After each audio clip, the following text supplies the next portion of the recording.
The Book of Jasher. Part 3. And it came to pass at that time Pharaoh king of Egypt commanded all his people to make for him a strong palace in Egypt. And he also commanded the sons of Jacob to assist the Egyptians in the building, and the Egyptians made a beautiful and elegant palace for a royal habitation. And he dwelt therein, and he renewed his government, and he reigned securely. And Zebulun the son of Jacob died in that year, that is the 72nd year of the going down of the Israelites to Egypt. And Zebulun died 114 years old, and was put into a coffin and given into the hands of his children. And in the 75th year died his brother Simeon. He was 120 years old at his death, and he was also put into a coffin and given into the hands of his children. And Zepho the son of Eliphaz the son of Esau, captain of the host to King Angeas of Dinhabah, was still daily enticing Angeas to prepare for battle in order to fight against the sons of Jacob in Egypt.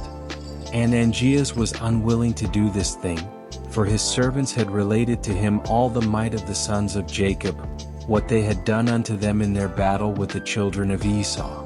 And Zepho was in those days daily enticing Angeas to fight against the sons of Jacob in those days. And after some time Angeas hearkened to the Zepho's words and consented to fight against the sons of Jacob in Egypt. And Angeas got all his people in order, a people numerous as the sand upon the seashore, and he formed his resolution to go to Egypt to wage battle. And amongst the servants of Angeas was a youth of 15 years old, Balaam son of Beer was his name, and the youth was very wise and understood the art of witchcraft. And Angeas said unto Balaam, Conjure for us, I pray thee, with the witchcraft, that we may know who will prevail in this battle to which we are now proceeding. And Balaam ordered that they should bring him wax, and he made thereof the likeness of chariots and horsemen representing the army of Angeas and the army of Egypt. And he put them in the cunningly prepared waters that he had for that purpose. And he took in his hand the boughs of myrtle trees, and he exercised his cunning, and he joined them over the water. And there appeared unto him in the water the images resembling the hosts of Angeas falling before the images resembling the Egyptians and the sons of Jacob. And Balaam told this thing to Angeas, and Angeas despaired and did not arm himself to go down to Egypt to wage battle, and he remained in his city. And when Zepho the son of Eliphaz saw that Angeas despaired of going forth to battle with the Egyptians, Zepho fled from King Angeas of Africa, and he went and came unto Chittim. And all the people of Chittim received him with great honor, and they hired him to fight their battles all the days. And Zepho became exceedingly rich in those days, and the troops of the king of Africa still spread themselves in those days. And the children of Chittim assembled and went to Mount Cuphtizia on account of the troops of King Angeas of Africa, who were advancing upon them. And it came to pass that Zepho lost a young heifer and went to seek it, and he heard it lowing round about the mountain. And Zepho went and looked, and behold, there was a large cave at the bottom of the mountain, and there was a great stone there at the entrance of the cave. And Zepho split the stone, and he came unto the cave and looked, and behold, a large animal was devouring the ox. From the middle upward it resembled a man, and from the middle downward it resembled an animal. And Zepho rose up against the animal and slew it with his sword. And the inhabitants of Chittim heard of this thing, and they rejoiced exceedingly, and they said, What shall we do unto this man who has slain this animal that devoured our cattle? And they all assembled, and they agreed to dedicate one day of the year to him. And they called the name thereof Zepho after his name, and year after year they brought unto him on that day drink offerings, and they brought him gifts. At that time Janiah, the daughter of Uzu wife of King Angeas, fell ill, and her illness was heavily felt by Angeas and his officers. And Angeas said unto his wise men, What shall I do to Janiah, and how shall I heal her from her illness? And his wise men said unto him, Because the air of our country is not like the air of the land of Chittim, and our water is not like their water. For this reason therefore the queen has fallen ill. For through the change of air and water she fell ill, and also because in her country she drank only the water which came from Perma, which her ancestors had brought up with aqueducts. And Angeas commanded his servants, and they brought unto him in vessels from the waters of Perma belonging to Chittim, and they weighed those waters with all the waters of the land of Africa, and found those waters to be lighter than the waters of Africa. And Angeas saw this thing, and he commanded all his officers to assemble the hewers of stone in thousands and tens of thousands. And they hewed stones without number, and the builders came and they built an exceedingly strong aqueduct. And in this way they conveyed the spring of water from the land of Chittim unto Africa. And those waters were for Queen Genea and used for all her concerns, to drink from and to bake, wash and bathe therewith, and also to water therewith all seed from which food can be obtained, and all fruit of the ground. And the king commanded that they should bring from the soil of Chittim in large ships, and they also brought stones to build therewith. And the builders built palaces for Queen Genea, and the queen was healed from her illness. At the revolution of the year the troops of Africa continued coming to the land of Chittim to plunder as usual, and Zepho son of Eliphaz heard their report, and he gave orders concerning them, and he fought against them, and they fled before him, and he delivered the land of Chittim from them. And the children of Chittim saw the valor of Zepho, and the children of Chittim resolved to make Zepho king over them, and he became king over them. And whilst he reigned they went to subdue the children of Tubal and all the surrounding islands. And their king Zepho went at their head, and they made war with Tubal and the islands, and they subdued them, and when they returned from the battle they renewed his government for him, and they built for him a very large palace as royal habitation and seat, and they made a large throne for him, and Zepho reigned over the whole land of Chittim and over the land of Italia for 50 years. In that year, being the 79th year of the Israelites going down to Egypt, Reuben died, the son of Jacob, in the land of Egypt. Reuben was at his death 125 years old, and they put him into a coffin, and he was given into the hands of his children. In the 80th year his brother Dan died. He was 120 years old at his death, and he was also put into a coffin and given into the hands of his children. That year King Chusham of Edom died, and after him reigned Hadad, the son of Bedad, for 35 years. In the 81st year Issachar, the son of Jacob, died in Egypt, and Issachar was 122 years old at his death, and he was put into a coffin in Egypt and given into the hands of his children. And in the 82nd year died his brother Asher. He was 123 years old at his death, and he was placed in a coffin in Egypt and given into the hands of his children. And in the 83rd year Gad died. He was 125 years old at his death, and he was put into a coffin in Egypt and given into the hands of his children. And it came to pass in the 84th year, that is the 5th year of the reign of Hadad, son of King Bedad of Edom, that Hadad assembled all the children of Esau, and he got his whole army in readiness, about 400,000 men, and he directed his way to the land of Moab, and he went to fight against Moab and to make them tributary to him. And the children of Moab heard this thing and were very much frightened, and they sent a request to the children of Midian asking to assist them in fighting Hadad, son of King Bedad of Edom. And Hadad came unto the land of Moab, and Moab and the children of Midian went out to meet him, and they placed themselves in battle array against him in the field of Moab. And Hadad fought with Moab, and there fell the children of Moab and the children of Midian many slain ones, about 200,000 men. And the battle was very severe upon Moab. And when the children of Moab saw that the battle was sore upon them, they weakened their hands and turned their backs, and left the children of Midian to carry on the battle. And the children of Midian knew not the intentions of Moab, but they strengthened themselves in battle and fought with Hadad and all his host, and all Midian fell before him. And Hadad smote all Midian with a heavy smiting, and he slew them with the edge of the sword. He left none remaining of those who came to assist Moab. And when all the children of Midian had perished in battle, and the children of Moab had escaped, Hadad made all Moab at that time tributary to him. And they came under his hand, and they gave a yearly tax as it was ordered, and Hadad turned and went back to his land.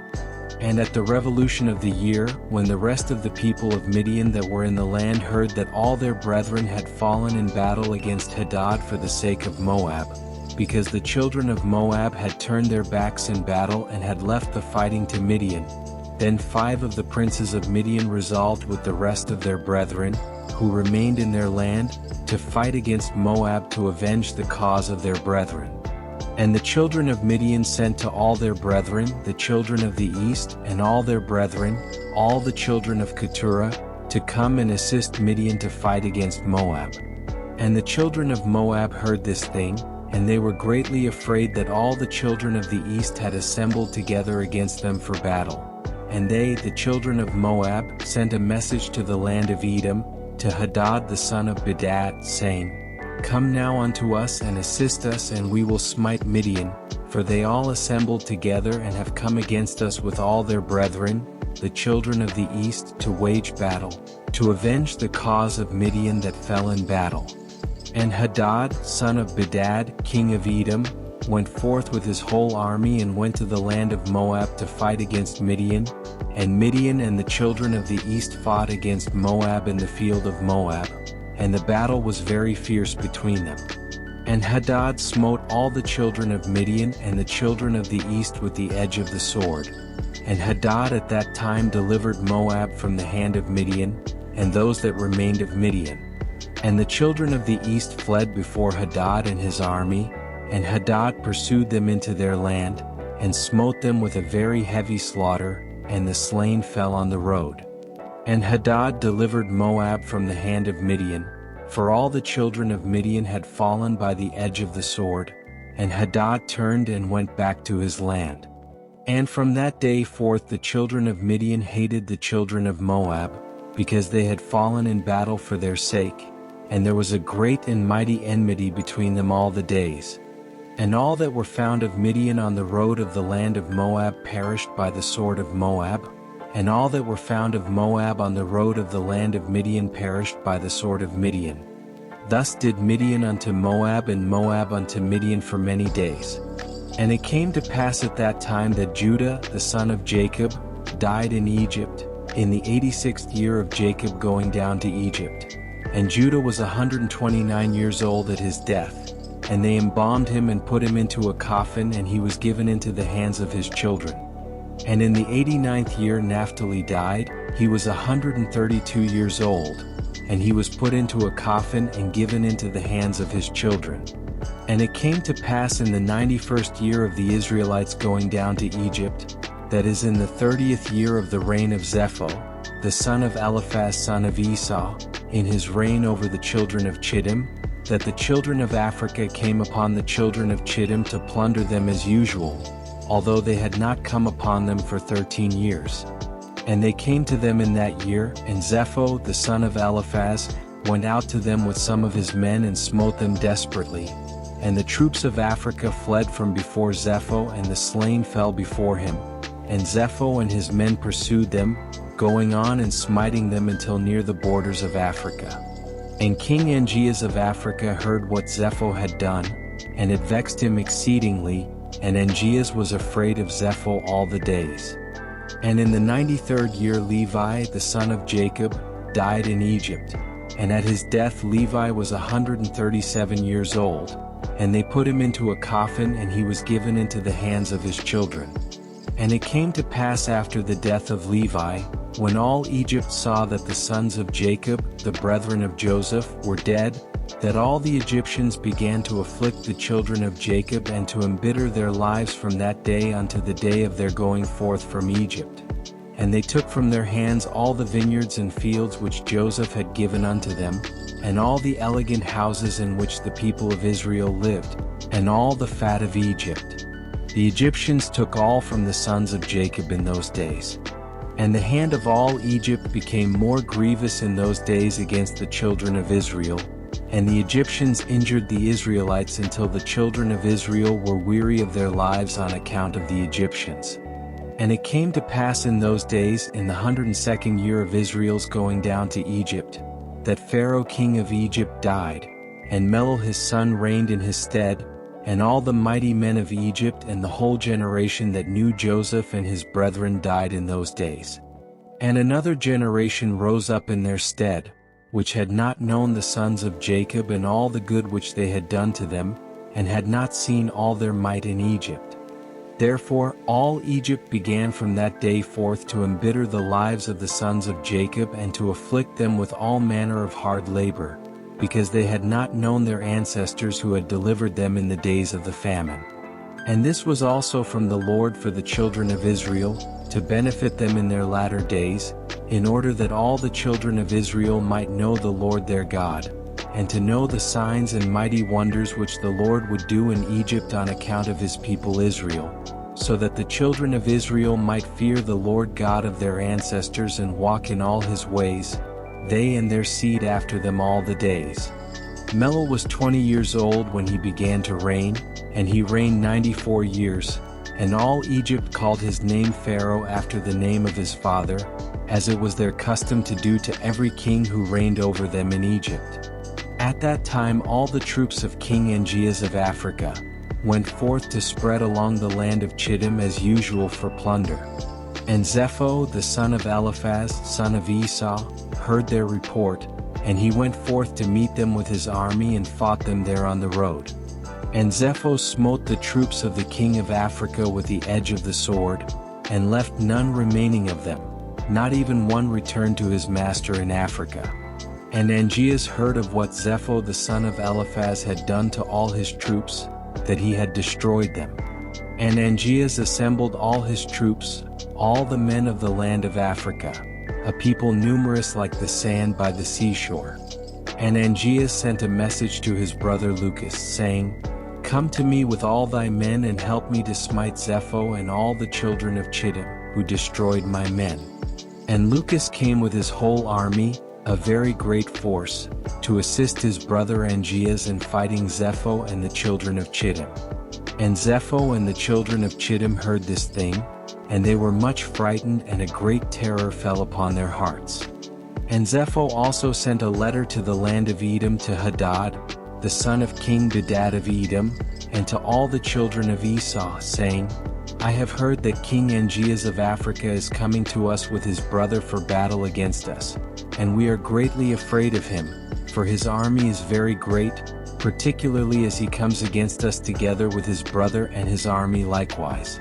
Now therefore you should also come with me and help me, and we will fight together against Angeas and his brother Lucas, and you will save us out of their hands, but if not, know ye that we shall all die.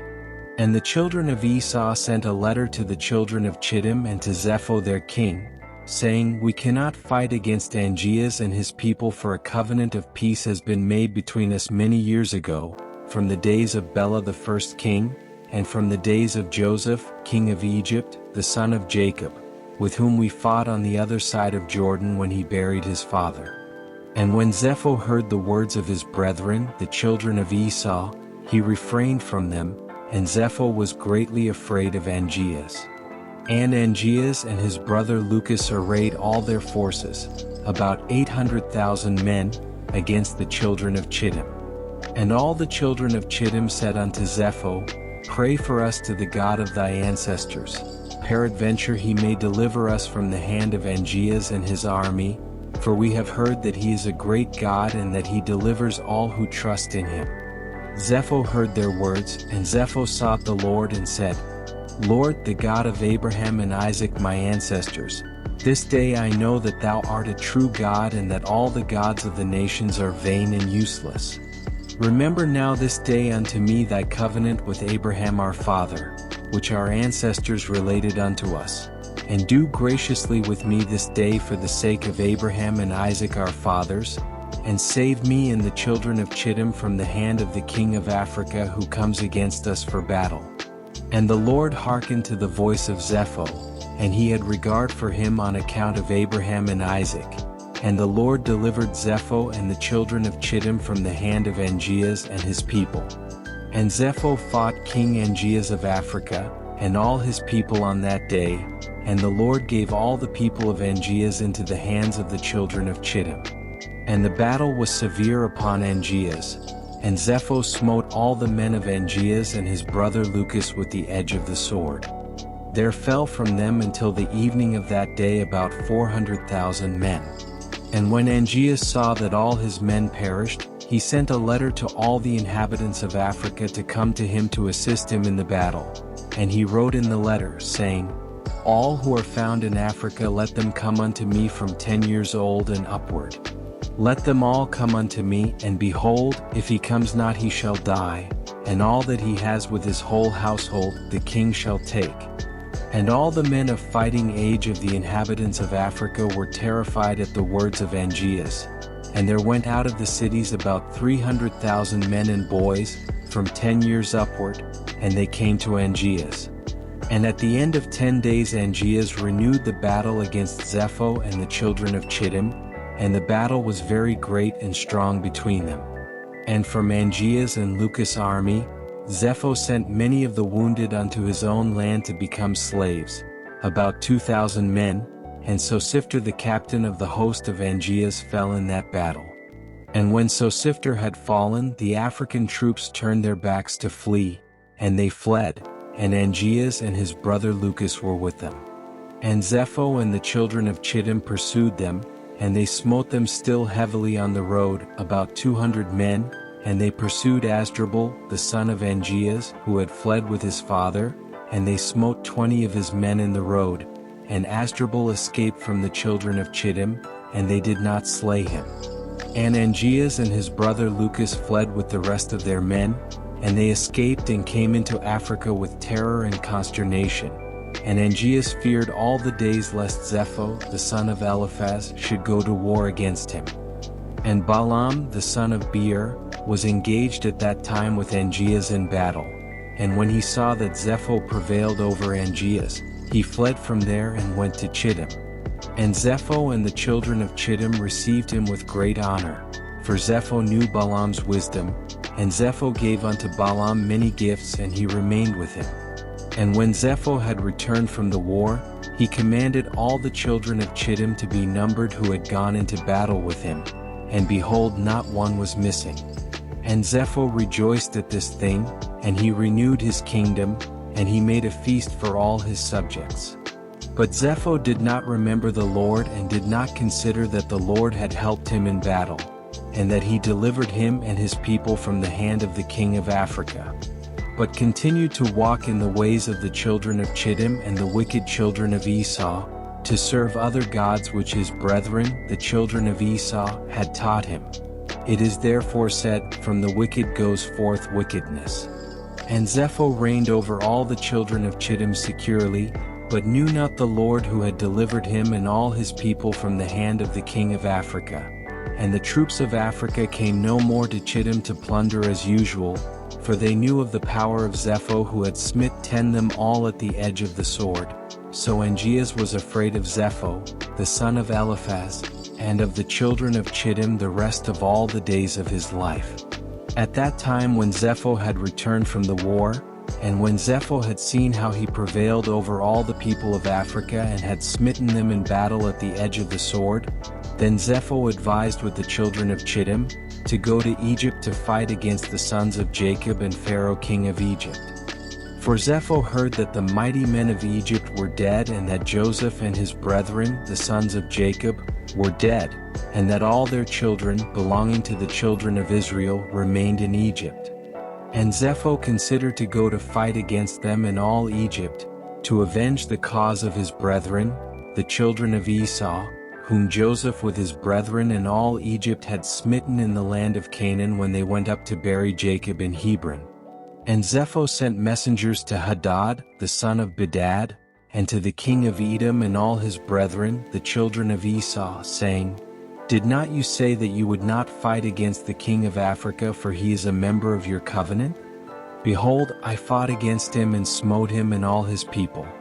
Now therefore I have resolved to fight against Egypt and the children of Jacob who are there, and I will be revenged through them for what Joseph and his brethren and ancestors did to us in the land of Canaan, when they went up to bury their father in Hebron.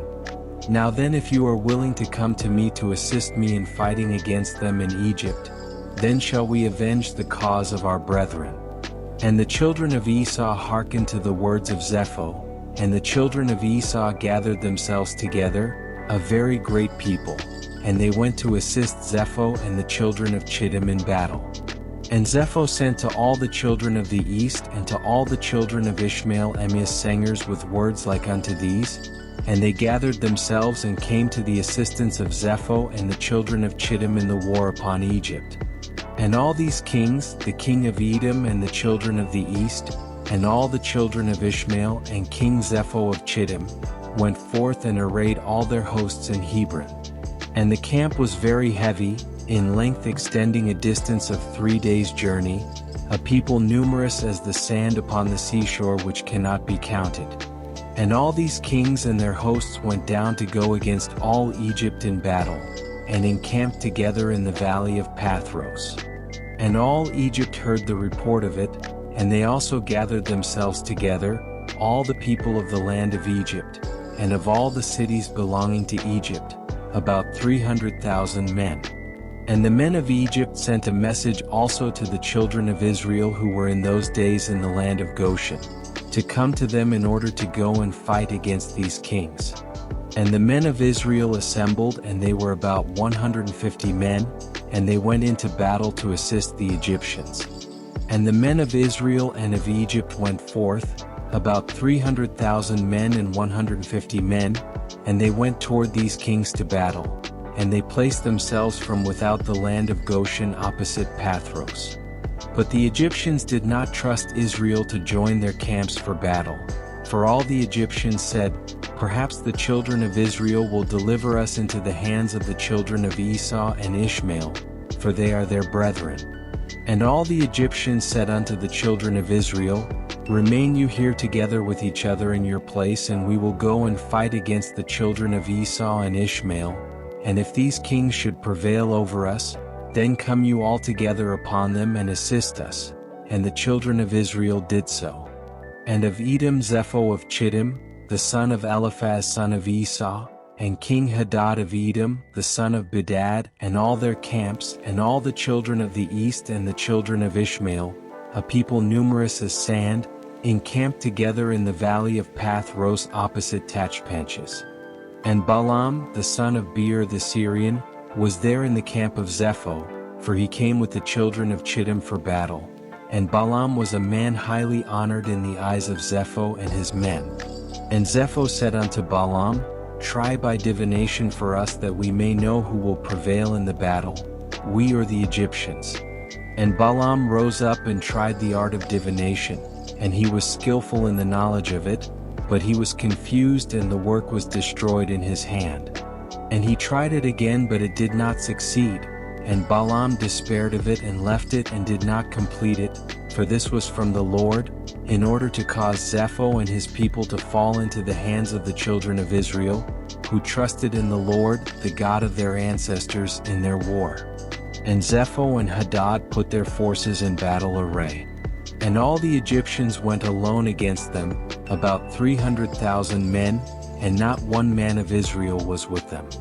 And all the Egyptians fought with these kings opposite Pathros and Tachpanches, and the battle was severe against the Egyptians. And the kings were stronger than the Egyptians in that battle, and about 180 men of Egypt fell on that day, and about 30 men of the forces of the kings, and all the men of Egypt fled from before the kings. So the children of Esau and Ishmael pursued the Egyptians, continuing to smite them unto the place where existed the camp of the children of Israel. And all the Egyptians cried unto the children of Israel, saying, hasten to us and assist us and save us from the hands of Esau, Ishmael, and the children of Chittim. And 150 men of the children of Israel ran from their station to the camps of these kings, and the children of Israel cried unto the Lord their God to deliver them. And the Lord hearkened to Israel, and the Lord gave all the men of the kings into their hand, and the children of Israel fought against these kings, and the children of Israel smote about 4,000 of the king's men. And the Lord threw great consternation in the camp of the kings, so that fear of the children of Israel fell upon them. And all the hosts of the kings fled from before the children of Israel, and the children of Israel pursued them, continuing to smite them unto the borders of the land of Gush. And the children of Israel slew of on the road yet another 2,000 men, and of the children of Israel not one fell. And when the Egyptians saw that the children of Israel had fought with so few men against the kings, and that the battle was so very severe against them, all the Egyptians were greatly afraid of their lives on account of the strong battle, and all Egypt fled, every man hiding himself from the arrayed forces, and they hid themselves along the road, and they left the Israelites to do the fighting. And the children of Israel inflicted a terrible blow upon the king's men, and they returned after they had driven them to the border of the land of Gush. And all Israel knew what the men of Egypt had done to them, that they had fled from them in battle and left them to fight alone. So the children of Israel also acted with cunning. As the children of Israel returned from battle, they found some of the Egyptians along the road and smote them there. And whilst they slew them, they said unto them these words: Wherefore did you go from us and leave us, being a few people, to let us fight against these kings who had a great people to smite us, that you might thereby deliver your own souls? And of some that the Israelites met on the road, they the children of Israel spoke to each other, saying, Smite, smite, for he is an Ishmaelite or an Edomite, or from the children of Chittim. And they stood over him and slew him, whilst they knew he was an Egyptian. And the children of Israel did these things cunningly against the Egyptians, because they had deserted them in battle and had fled from them. And the children of Israel slew of the men of Egypt along the road in this manner, about 200 men. And all the men of Egypt saw the evil that the children of Israel had done to them. So all Egypt feared greatly the children of Israel, for they had seen their great power, and that not one man of them had fallen. So all the children of Israel returned with joy on their road to Goshen, and the rest of Egypt returned, each man to his own place. And it came to pass after these things, that all the counselors of Pharaoh, king of Egypt, and all the elders of Egypt assembled and came before the king and bowed down to the ground, and they sat before him. And the counselors and elders of Egypt spoke unto the king, saying, Behold, the people of the children of Israel is greater and mightier than we are, and thou knowest all the evil which they did to us on the road when we returned from battle. And thou hast also seen their strong power, for this power is unto them from their fathers. For but a few men stood up against a people numerous as the sand, and smote them at the edge of the sword, and of themselves not one has fallen, so that if they had been numerous they would then have utterly destroyed them. Now therefore give us counsel what to do with them, so that we gradually destroy them from amongst us, lest they become too numerous for us in the land. For if the children of Israel should increase in the land, they become an obstacle to us, and if any war should happen to take place, they will join our enemy against us with their great strength and fight against us to destroy us in the land and go away from it. So the king answered the elders of Egypt and said unto them, This is the plan conceived against Israel, from which we will not depart. Behold, in the land are Pithom and Ramesses, cities unfortified against battle. It behoves you and us to start building there and to fortify them. Now therefore, go you also and act cunningly toward them, and proclaim with a voice in Egypt and in Goshen at the command of the king, saying, All ye men of Egypt, Goshen, Pathros, and all their inhabitants.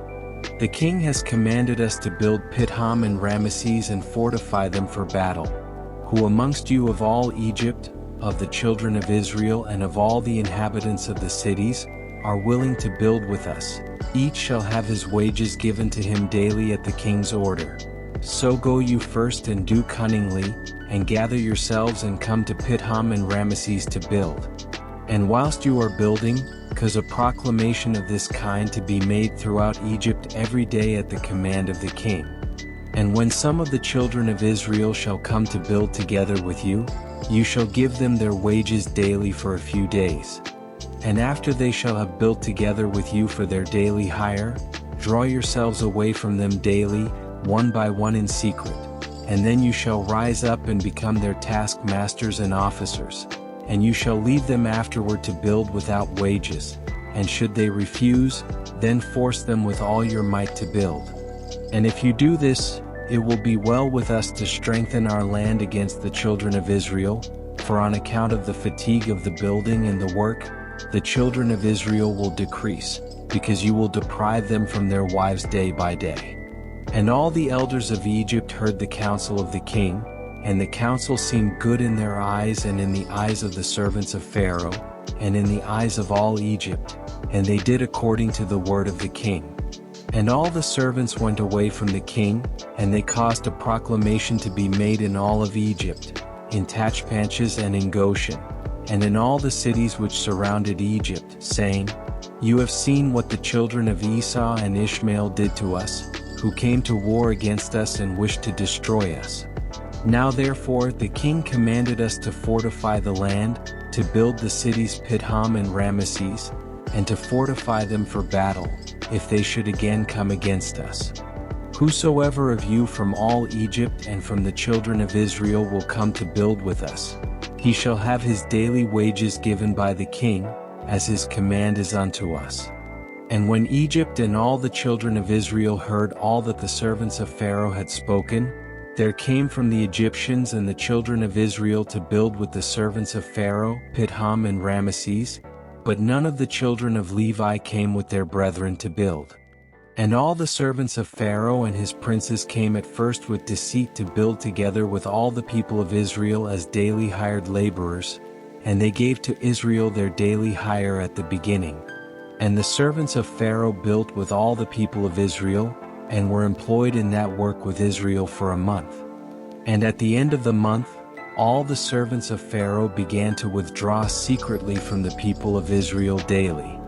And Israel went on with the work at that time, but they then received their daily hire, because some of the men of Egypt were yet carrying on the work with Israel at that time. Therefore the Egyptians gave Israel their hire in those days, in order that they, the Egyptians their fellow workmen, might also take the pay for their labor. And at the end of a year and 4 months all the Egyptians had withdrawn from the children of Israel, so that the children of Israel were left alone engaged in the work. And after all the Egyptians had withdrawn from the children of Israel they returned and became oppressors and officers over them, and some of them stood over the children of Israel as taskmasters, to receive in their stead all that they were given for the pay of their labor. And the Egyptians did in this manner to the children of Israel day by day, in order to afflict the Israelites in their work.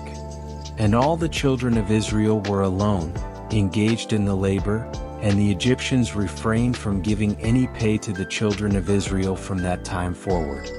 And when some of the men of Israel refused to work on account of the wages not being given to them, then the exactors and the servants of Pharaoh oppressed them and smote them with heavy blows, and made them return by force, to labor with their brethren. Thus did all the Egyptians unto the children of Israel all the days. And all the children of Israel were greatly afraid of the Egyptians in this matter, and all the children of Israel returned and worked alone without pay.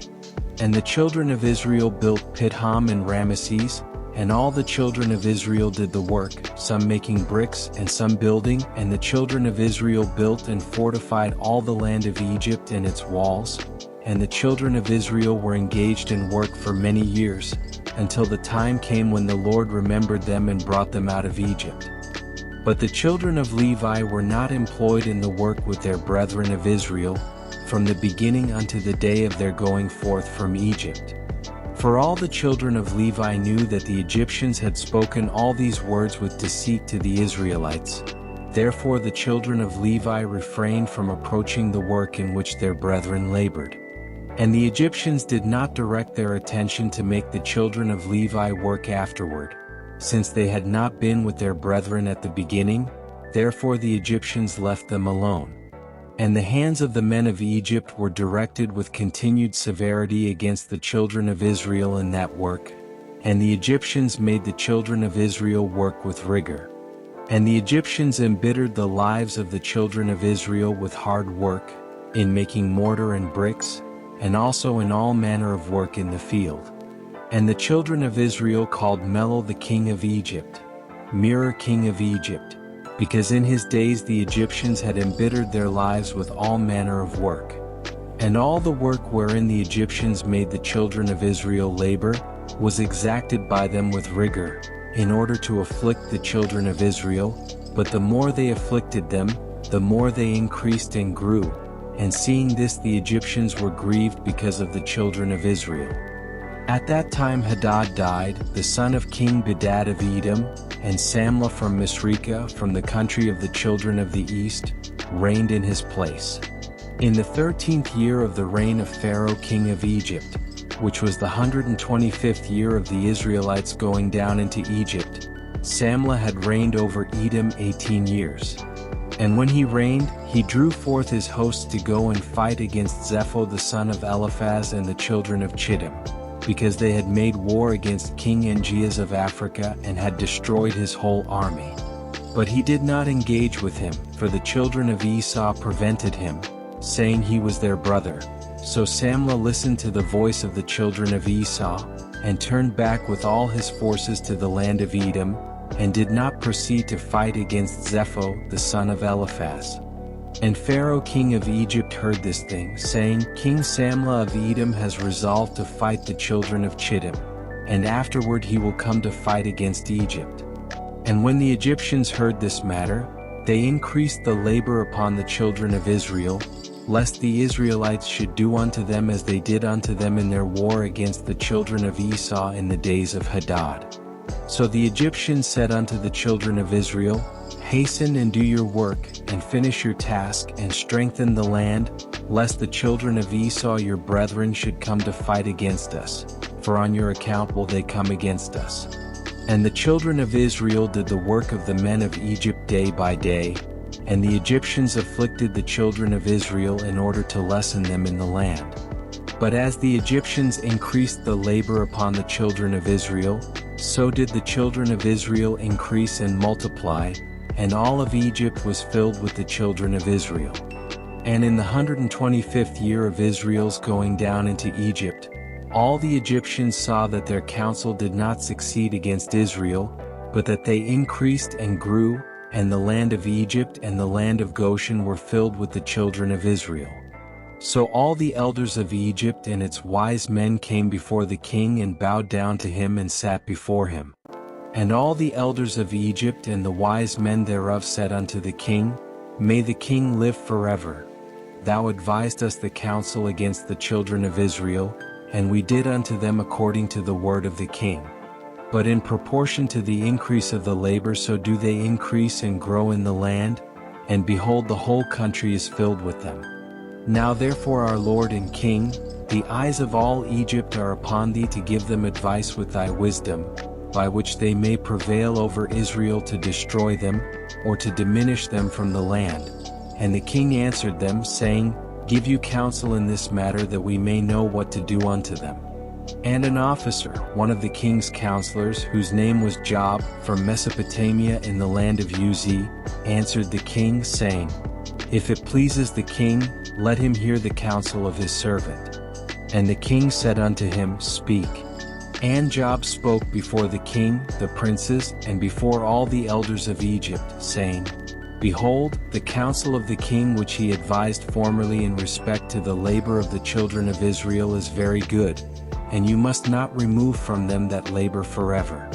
But this is the advice counseled by which you may lessen them, if it seems good to the king to afflict them.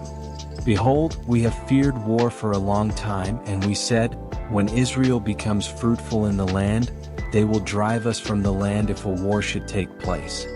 If it pleases the king, let a royal decree go forth, and let it be written in the laws of Egypt which shall not be revoked, that every male child born to the Israelites, his blood shall be spilled upon the ground. And by you doing this, when all the male children of Israel shall have died, the evil of their wars will cease.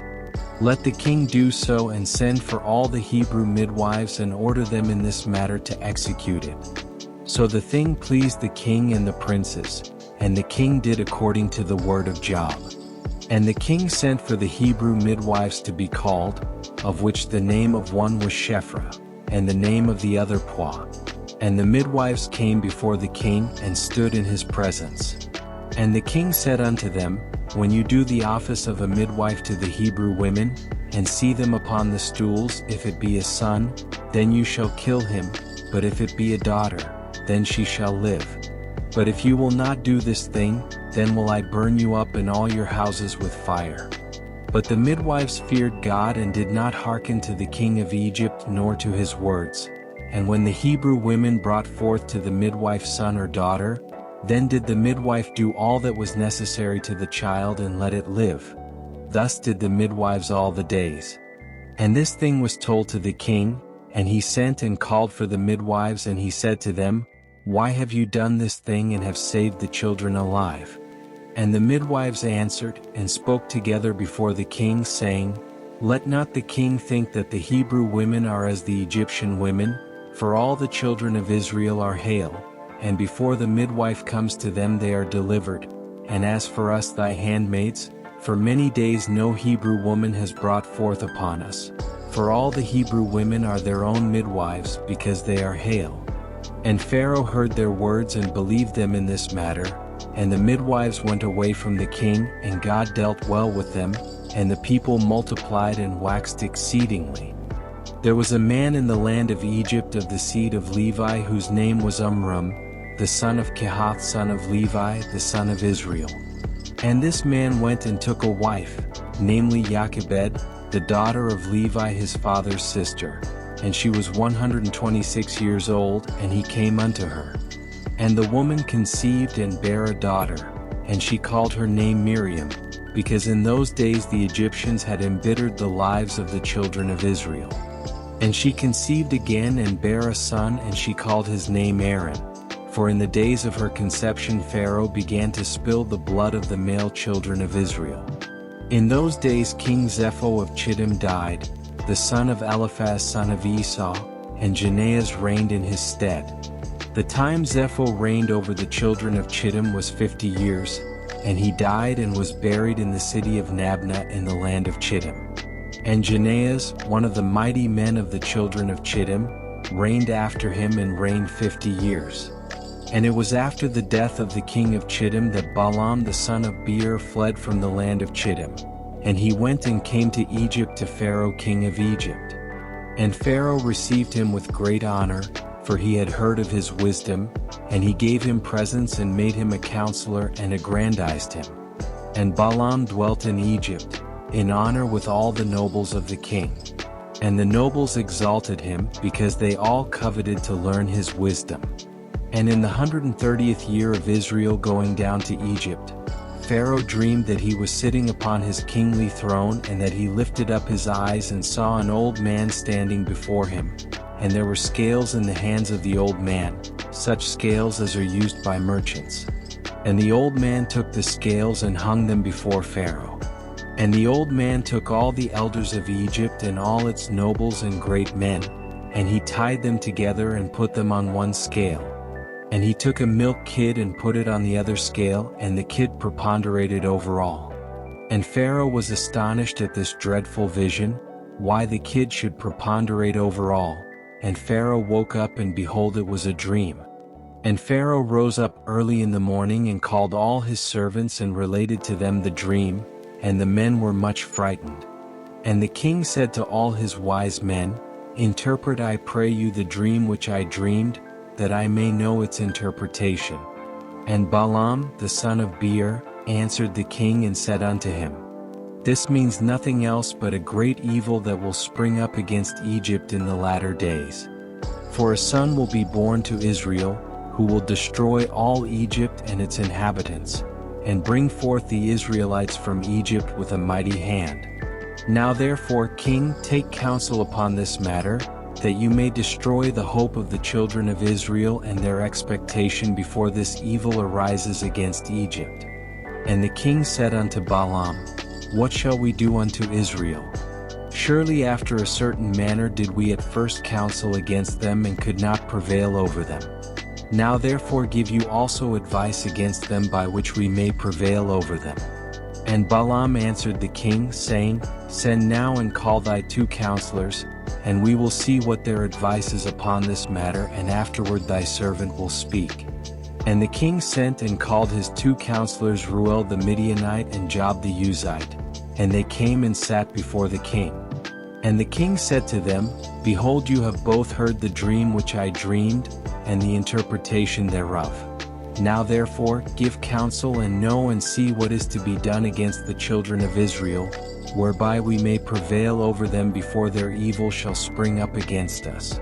And Reuel the Midianite answered the king and said, May the king live, may the king live forever. If it seems good to the king, let him desist from the Hebrews and leave them, and let him not stretch forth his hand against them. For these are they whom the Lord chose in days of old, and took as the lot of his inheritance from amongst all the nations of the earth and the kings of the earth. And who is there to stretch his hand against them with impunity, of whom their God was not avenged? Surely thou knowest that when Abraham went down to Egypt, Pharaoh, the former king of Egypt, saw Sarah his wife, and took her for a wife, because Abraham said, She is my sister, for he was afraid, lest the men of Egypt should slay him on account of his wife. And when the king of Egypt had taken Sarah, then God smote him and his household with heavy plagues, until he restored unto Abraham his wife Sarah, then was he healed. And Abimelech the Gerarite, king of the Philistines, God punished on account of Sarah, wife of Abraham, in stopping up every womb from man to beast. When their God came to Abimelech in the dream of night and terrified him, in order that he might restore to Abraham Sarah whom he had taken. And afterward all the people of Gerar were punished on account of Sarah, and Abraham prayed to his God for them, and he was entreated by him, and he healed them. And Abimelech feared all this evil that came upon him and his people, and he returned to Abraham his wife Sarah, and sent her with many gifts to be given to him. He did so also to Isaac when he had driven him from Gerar. God had done wonderful things to him, that all the watercourses of Gerar were dried up, and their productive trees did not bring forth. This kept on until Abimelech of Gerar, and Ahuzzath one of his friends, and Pichol the captain of his host, went to him and bent and bowed down before him to the ground. And they requested of him to supplicate for them, and he prayed the Lord for them, and the Lord was entreated of him and he healed them. Jacob also, the plain man, was delivered through his integrity from the hand of his brother Esau, and the hand of Laban the Syrian, his mother's brother, who had sought his life. Likewise from the hand of all the kings of Canaan who had come together against him and his children to destroy them. And the Lord delivered them out of their hands, that they turned upon them and smote them. For who had ever stretched forth his hand against them with impunity? Surely Pharaoh the former, thy father's father, raised Joseph the son of Jacob above all the princes of the land of Egypt, when he saw his wisdom, for through his wisdom he rescued all the inhabitants of the land from the famine. After which he ordered Jacob and his children to come down to Egypt, in order that through their virtue, the land of Egypt and the land of Goshen might be delivered from the famine. Now therefore if it seem good in thine eyes, cease from destroying the children of Israel, but if it be not thy will that they shall dwell in Egypt, send them forth from here, that they may go to the land of Canaan, the land where their ancestors sojourned. And when Pharaoh heard the words of Jethro he was very angry with him, so that he rose with shame from the king's presence and went to Midian, his land, and took Joseph's stick with him. And the king said to Job the Uzite, What sayest thou, Job, and what is thy advice respecting the Hebrews? So Job said to the king, Behold, all the inhabitants of the land are in thy power, let the king do as it seems good in his eyes. And the king said unto Balaam, What dost thou say, Balaam? Speak thy word that we may hear it. And Balaam said to the king, Of all that the king has counseled against the Hebrews they shall be delivered, and the king will not be able to prevail over them with any counsel. For if thou thinkest to lessen them by the flaming fire, thou canst not prevail over them, for surely their God delivered Abraham their father from Ur Kasdim. And if thou thinkest to destroy them by the sword, surely Isaac their father was delivered from it, and a ram was placed in his stead. And if by hard and rigorous labor thou thinkest to lessen them, thou wilt not prevail even in this, for their father Jacob served Laban in all manner of hard work, and prospered. Now therefore, O king, hear my words, for this is the counsel which is counseled against them, by which thou wilt prevail over them, and from which thou shouldst not depart. If it please the king, let him order all their children that shall be born from this day forward, to be thrown into the water, for by this canst thou wipe out their name, for none of them, nor of their fathers, were tried in this manner. And the king heard the words of Balaam, and the thing pleased the king and the princes, and the king did according to the word of Balaam. And the king ordered a proclamation to be issued and a law to be made throughout the land of Egypt, saying, Every male child born to the Hebrews from this day forward shall be thrown into the water.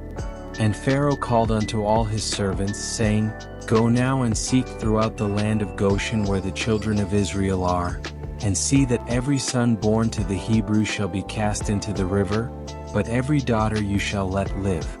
And when the children of Israel heard this thing which Pharaoh commanded, to cast their male children into the river, some of the people separated from their wives and others adhered to them. And from that day forward, when the time of delivery arrived to those women of Israel who had remained with their husbands, they went to the field to bring forth there, and they brought forth in the field, and left their children upon the field and returned home. And the Lord who had sworn to their ancestors to multiply them, sent one of his ministering angels which are in heaven to wash each child in water, to anoint and swathe it, and to put into its hands 2 smooth stones, from one of which it sucked milk and from the other honey. And through his compassion for it, he caused its hair to grow to its knees by which it might cover itself, and he caused it to be comforted by the angel and to cleave to it. And when God had compassion over them and desired to multiply them upon the face of the land, he ordered his earth to receive them to be preserved therein till the time of their growing up, after which the earth opened its mouth and vomited them forth, and they sprouted forth from the city like the herb of the earth and the grass of the forest. And they returned each to his family and to his father's house, and they remained with them. And the babes of the children of Israel were upon the earth like the herb of the field, through God's grace to them. And when all the Egyptians saw this thing, they went forth, each to his field with his yoke of oxen and his plowshare, and they plowed it up as one plows the earth at seed time. And when they plowed, they were unable to hurt the infants of the children of Israel. So the people increased and waxed exceedingly. And Pharaoh ordered his officers daily to go to Goshen to seek for the babes of the children of Israel. And when they sought and found one, they took it from its mother's bosom by force and threw it into the river, but the female child they left with its mother. Thus did the Egyptians to the Israelites all those days. And it was at that time the Spirit of God was upon Miriam, the daughter of Amram and sister of Aaron, and she went forth and prophesied about the house, saying, Behold, a son will be born unto us from my father and mother this time, and he will save Israel from the hands of Egypt. And when Amram heard the words of his daughter, he went and took his wife back to the house, after he had driven her away at the time when Pharaoh ordered every male child of the house of Jacob to be thrown into the water. So Amram took Jochebed his wife, 3 years after he had driven her away, and he came to her and she conceived. And at the end of 7 months from her conception she brought forth a son. And the whole house was filled with a great light as of the light of the sun and moon at the time of their shining. And when the woman saw the child that it was good and pleasing to the sight, she hid it for 3 months in an inner room. In those days the Egyptians conspired to destroy all the Hebrews there. And the Egyptian women went to Goshen where the children of Israel were, and they carried their young ones upon their shoulders, their babes who could not yet speak. And in those days, when the women of the children of Israel brought forth, Each woman had hidden her son from before the Egyptians, that the Egyptians might not know of their bringing forth, and might not destroy them from the land. And the Egyptian women came to Goshen, and their children who could not speak were upon their shoulders. And when an Egyptian woman came into the house of a Hebrew woman, her babe began to cry. And when it cried, the child that was in the inner room answered it. So the Egyptian women went and told it at the house of Pharaoh. And Pharaoh sent his officers to take the children and slay them. Thus did the Egyptians to the Hebrew women all the days. And it was at that time, about 3 months from Jochebed's concealment of her son, that it became known in Pharaoh's house.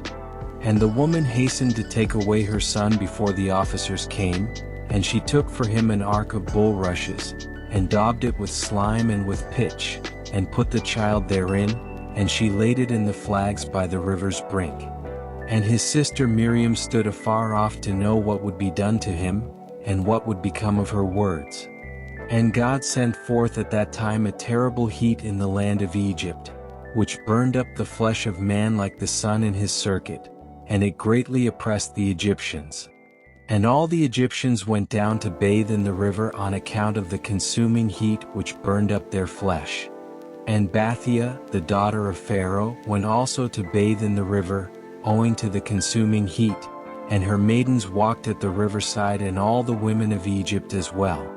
And Bathia lifted up her eyes to the river, and she saw the ark upon the water, and sent her maid to fetch it. And she opened it and saw the child, and behold, the babe wept, and she had compassion of him, and she said, This is one of the Hebrew children.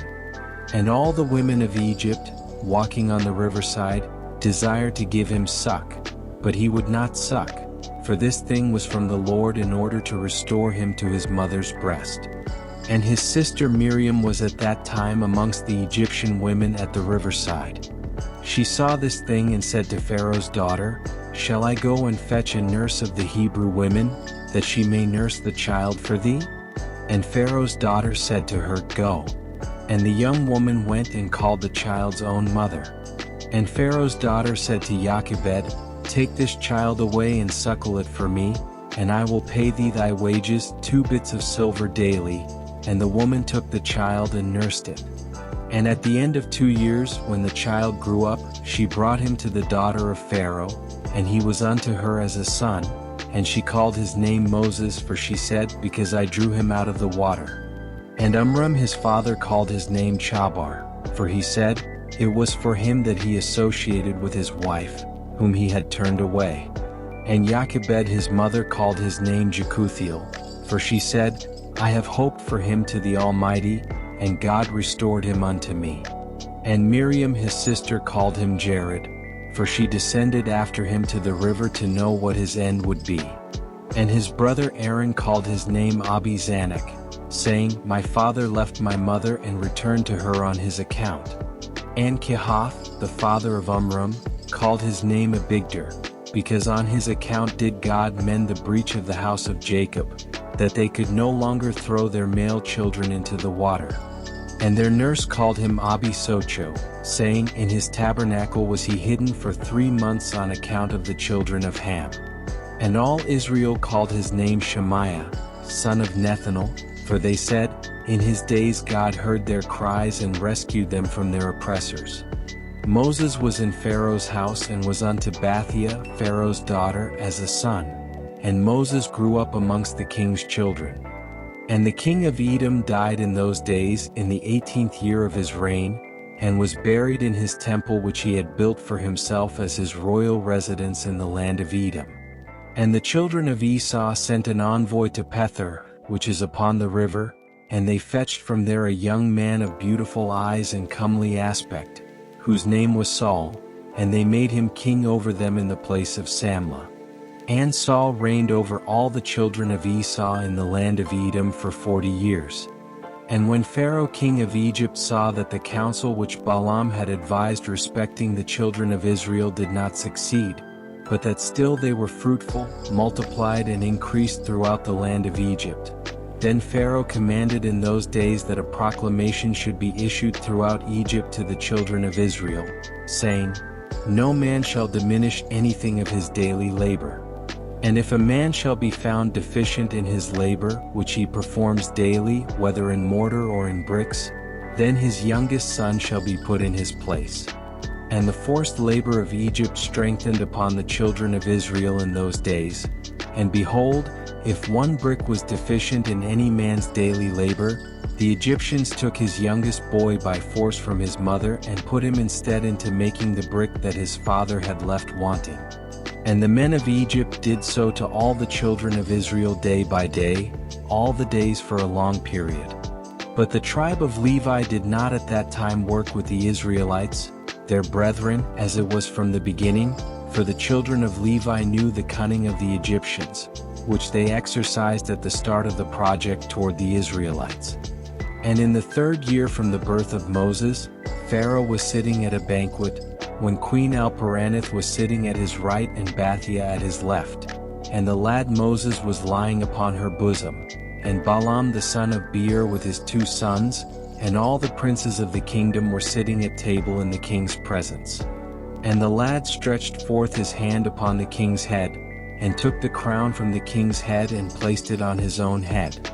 And when the king and princes saw the work which the boy had done, the king and princes were terrified, and one man to his neighbor expressed astonishment. And the king said unto the princes who were before him at table, What speak you and what say you, O ye princes, in this matter? And what is to be judgment against the boy on account of this act? And Balaam, the son of Beor the magician, answered before the king and princes, and he said, Remember now, O my lord and king, the dream which thou didst dream many days since, and that which thy servant interpreted unto thee. Now therefore this is a child from the Hebrew children, in whom is the Spirit of God, and let not my lord the king imagine that this youngster did this thing without knowledge. For he is a Hebrew boy, and wisdom and understanding are with him, although he is yet a child, and with wisdom has he done this and chosen unto himself the kingdom of Egypt. For this is the manner of all the Hebrews to deceive kings and their nobles, to do all these things cunningly, in order to make the kings of the earth and their men tremble. Surely thou knowest that Abraham their father acted thus, who deceived the army of King Nimrod of Babel and King Abimelech of Gerar, and that he possessed himself of the land of the children of Hath and all the kingdoms of Canaan. And that he descended into Egypt and said of Sarah his wife, She is my sister, in order to mislead Egypt and her king. His son Isaac also did so when he went to Gerar and dwelt there, and his strength prevailed over the army of Abimelech king of the Philistines. He also thought of making the kingdom of the Philistines stumble, in saying that Rebekah his wife was his sister. Jacob also dealt treacherously with his brother, and took from his hand his birthright and his blessing. He went then to Padan Aram to the house of Laban his mother's brother, and cunningly obtained from him his daughter, his cattle, and all belonging to him, and fled away and returned to the land of Canaan to his father. His sons sold their brother Joseph, who went down into Egypt and became a slave, and was placed in the prison house for 12 years. Until the former Pharaoh dreamed dreams, and withdrew him from the prison house, and magnified him above all the princes in Egypt on account of his interpreting his dreams to him. And when God caused a famine throughout the land, he sent for and brought his father and all his brothers and the whole of his father's household, and supported them without price or reward, and bought the Egyptians for slaves. Now therefore my lord king, behold, this child has risen up in their stead in Egypt, to do according to their deeds and to trifle with every king, prince and judge. If it please the king, let us now spill his blood upon the ground, lest he grow up and take away the government from thy hand, and the hope of Egypt shall perish after he reigns. And Balaam said to the king, Let us moreover call for all the judges of Egypt and the wise men thereof, and let us know if the judgment of death is due to this boy as thou didst say, and then we shall slay him. And Pharaoh sent and called for all the wise men of Egypt, and they came before the king. And an angel of the Lord came amongst them, and he was like one of the wise men of Egypt. And the king said to the wise men, "Surely you have heard what this Hebrew boy who is in the house has done, and thus has Balaam judged in the matter. Now judge you also and see what is due to the boy for the act which he has committed." And the angel, who seemed like one of the wise men of Pharaoh, answered and said as follows before all the wise men of Egypt and before the king and the princes: "If it please the king, let the king send for men who shall bring before him an onyx stone and a red-hot coal, and place them before the child. And if the child shall stretch forth his hand and take the onyx stone, then shall we know that with wisdom has the youth done all that he has done, and we must slay him. But if he stretches forth his hand upon the coal, then shall we know that it was not with knowledge that he did this thing, and he shall live." And it seemed good in the eyes of the king and the princes. So the king did according to the word of the angel of the Lord. And the king ordered the onyx stone and coal to be brought and placed before Moses. And they placed the boy before them, and the lad endeavored to stretch forth his hand to the onyx stone, but the angel of the Lord took his hand and placed it upon the coal, and the coal became extinguished in his hand, and he lifted it up and put it into his mouth, and burned part of his lips and part of his tongue, and he became heavy in mouth and tongue. And when the king and princes saw this, they knew that Moses had not acted with wisdom in taking off the crown from the king's head. So the king and princes refrained from slaying the child. So Moses remained in Pharaoh's house, growing up, and the Lord was with him. And whilst the boy was in the king's house, he was robed in purple, and he grew amongst the king's children. And when Moses grew up in the king's house, Bathia, the daughter of Pharaoh, considered him as a son, and all the household of Pharaoh honored him, and all the men of Egypt were afraid of him. And he daily went forth and came into the land of Goshen, where his brethren the children of Israel were, and Moses saw them daily in shortness of breath and hard labor. And Moses asked them, saying, "Wherefore is this labor meted out unto you day by day?" And they told him all that had befallen them, and all the injunctions which Pharaoh had put upon them before his birth.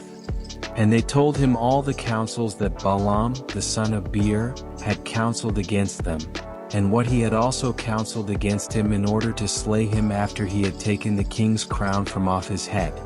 And when Moses heard these things, his anger was kindled against Balaam, and he sought to kill him, and he was in ambush for him day by day. And Balaam was afraid of Moses, and he and his 2 sons rose up and went forth from Egypt, and they fled and delivered their souls. They betook themselves to the land of Cush to King Kikianus of Cush. And Moses was in the king's house going out and coming in. The Lord gave him favor in the eyes of Pharaoh, and in the eyes of all his servants, and in the eyes of all the people of Egypt, and they loved Moses exceedingly. And the day arrived when Moses went to Goshen to see his brethren, that he saw the children of Israel in their burdens and hard labor, and Moses was grieved on their account. And Moses returned to Egypt and came to the house of Pharaoh, and came before the king, and Moses bowed down before the king. And Moses said unto Pharaoh, "I pray thee, my lord, I have come to seek a small request from thee, turn not away my face empty." And Pharaoh said unto him, "Speak." And Moses said unto Pharaoh, "Let there be given unto thy servants the children of Israel, who are in Goshen, 1 day to rest therein from their labor." And the king answered Moses and said, "Behold, I have lifted up thy face in this thing to grant thy request." And Pharaoh ordered a proclamation to be issued throughout Egypt and Goshen, saying, "To you all the children of Israel, thus says the king, for 6 days you shall do your work and labor, but on the 7th day you shall rest, and shall not perform any work. Thus shall you do all the days, as the king and Moses the son of Bathia have commanded." And Moses rejoiced at this thing that the king had granted him, and all the children of Israel did as Moses ordered them. For this thing was from the Lord to the children of Israel, for the Lord had begun to remember the children of Israel to save them for the sake of their fathers. And the Lord was with Moses, and his fame went throughout Egypt.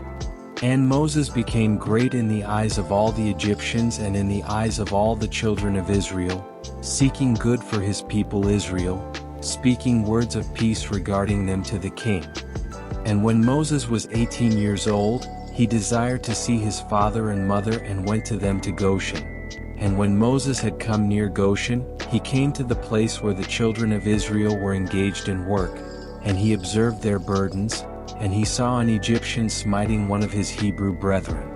And when the man who was beaten saw Moses, and he ran to him for help, for the man Moses was greatly respected in the house of Pharaoh. And he said to him, "My lord, attend to me, this Egyptian came to my house in the night, bound me and came to my wife in my presence, and now he seeks to take away my life." And when Moses heard this wicked thing, his anger was kindled against the Egyptian, and he turned this way and the other, and when he saw there was no man there, he smote the Egyptian and hid him in the sand, and delivered the Hebrew from the hand of him that smote him. And the Hebrew went to his house, and Moses returned to his home, and went forth and came back to the king's house. And when the man had returned home, he thought of repudiating his wife, for it was not right in the house of Jacob for any man to come to his wife after she had been defiled.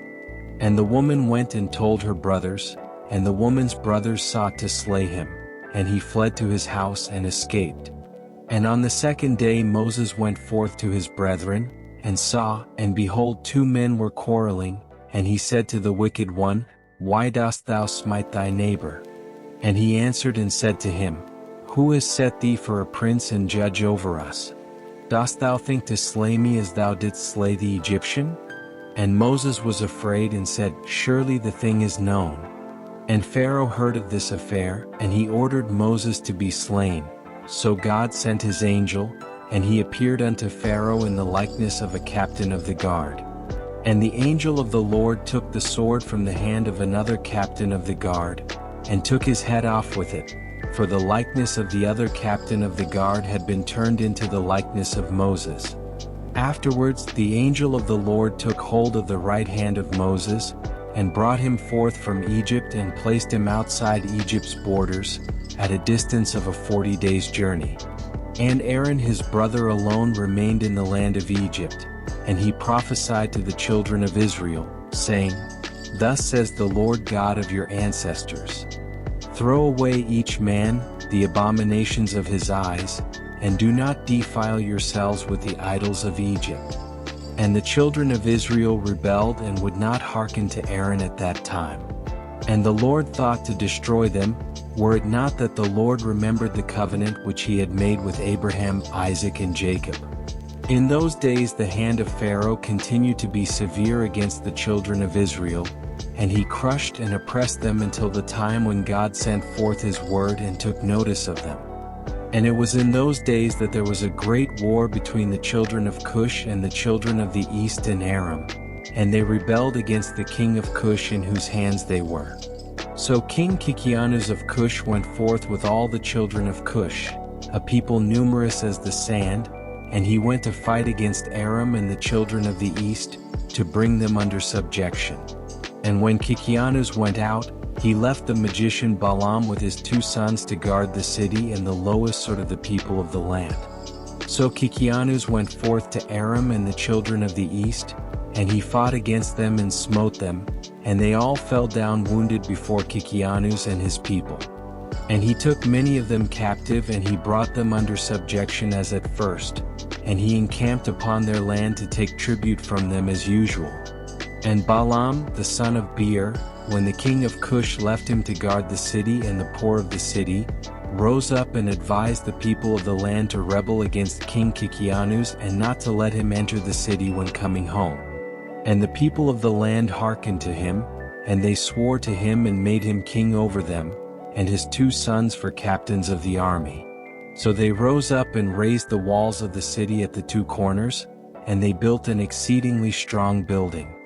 And at the 3rd corner they dug ditches without number between the city and the river which surrounded the whole land of Cush, and they made the waters of the river burst forth there. At the 4th corner they collected numerous serpents by their incantations and enchantments. They fortified the city and dwelt therein, and without permission no one went out or in before them. And Kikianus fought against Aram and the children of the east, and he subdued them as before, and they gave him their usual tribute, and he went and returned to his land.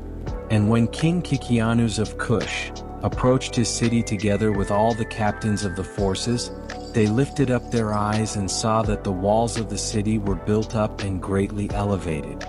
So the men were astonished at this.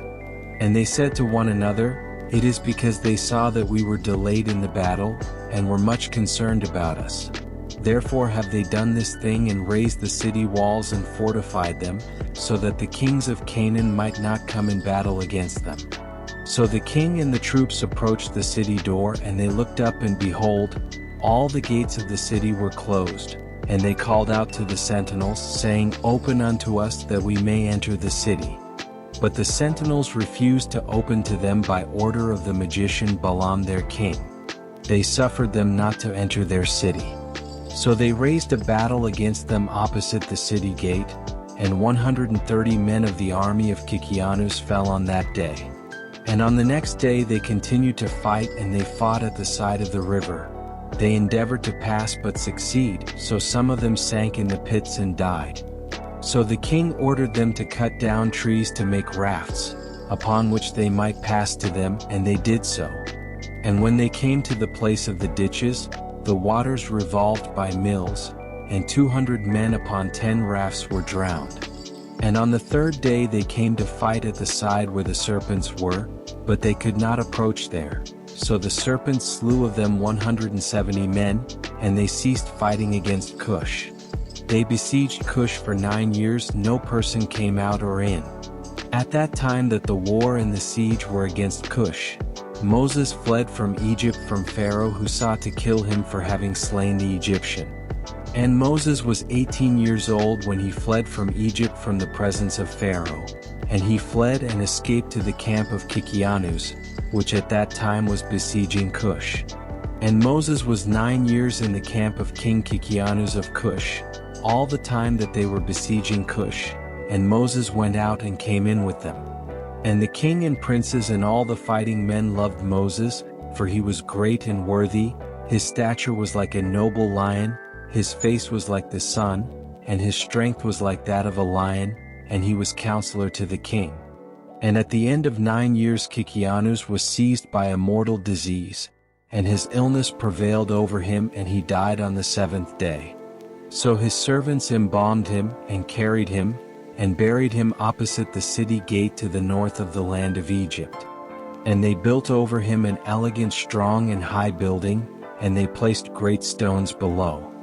And upon those stones the king's scribes engraved all the might of their king Kikianus and all his battles he fought. Behold, they are written there at this day. Now after the death of King Kikianus of Cush, it grieved his men and troops greatly on account of the war. So they said to one another, "Give us counsel what we should do at this time, as we have resided in the wilderness 9 years away from our homes.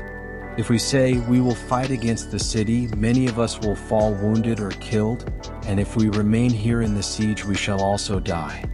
For now all the kings of Aram and of the children of the east will hear that our king is dead, and they will attack us suddenly in a hostile manner, and they will fight against us and leave no remnant of us.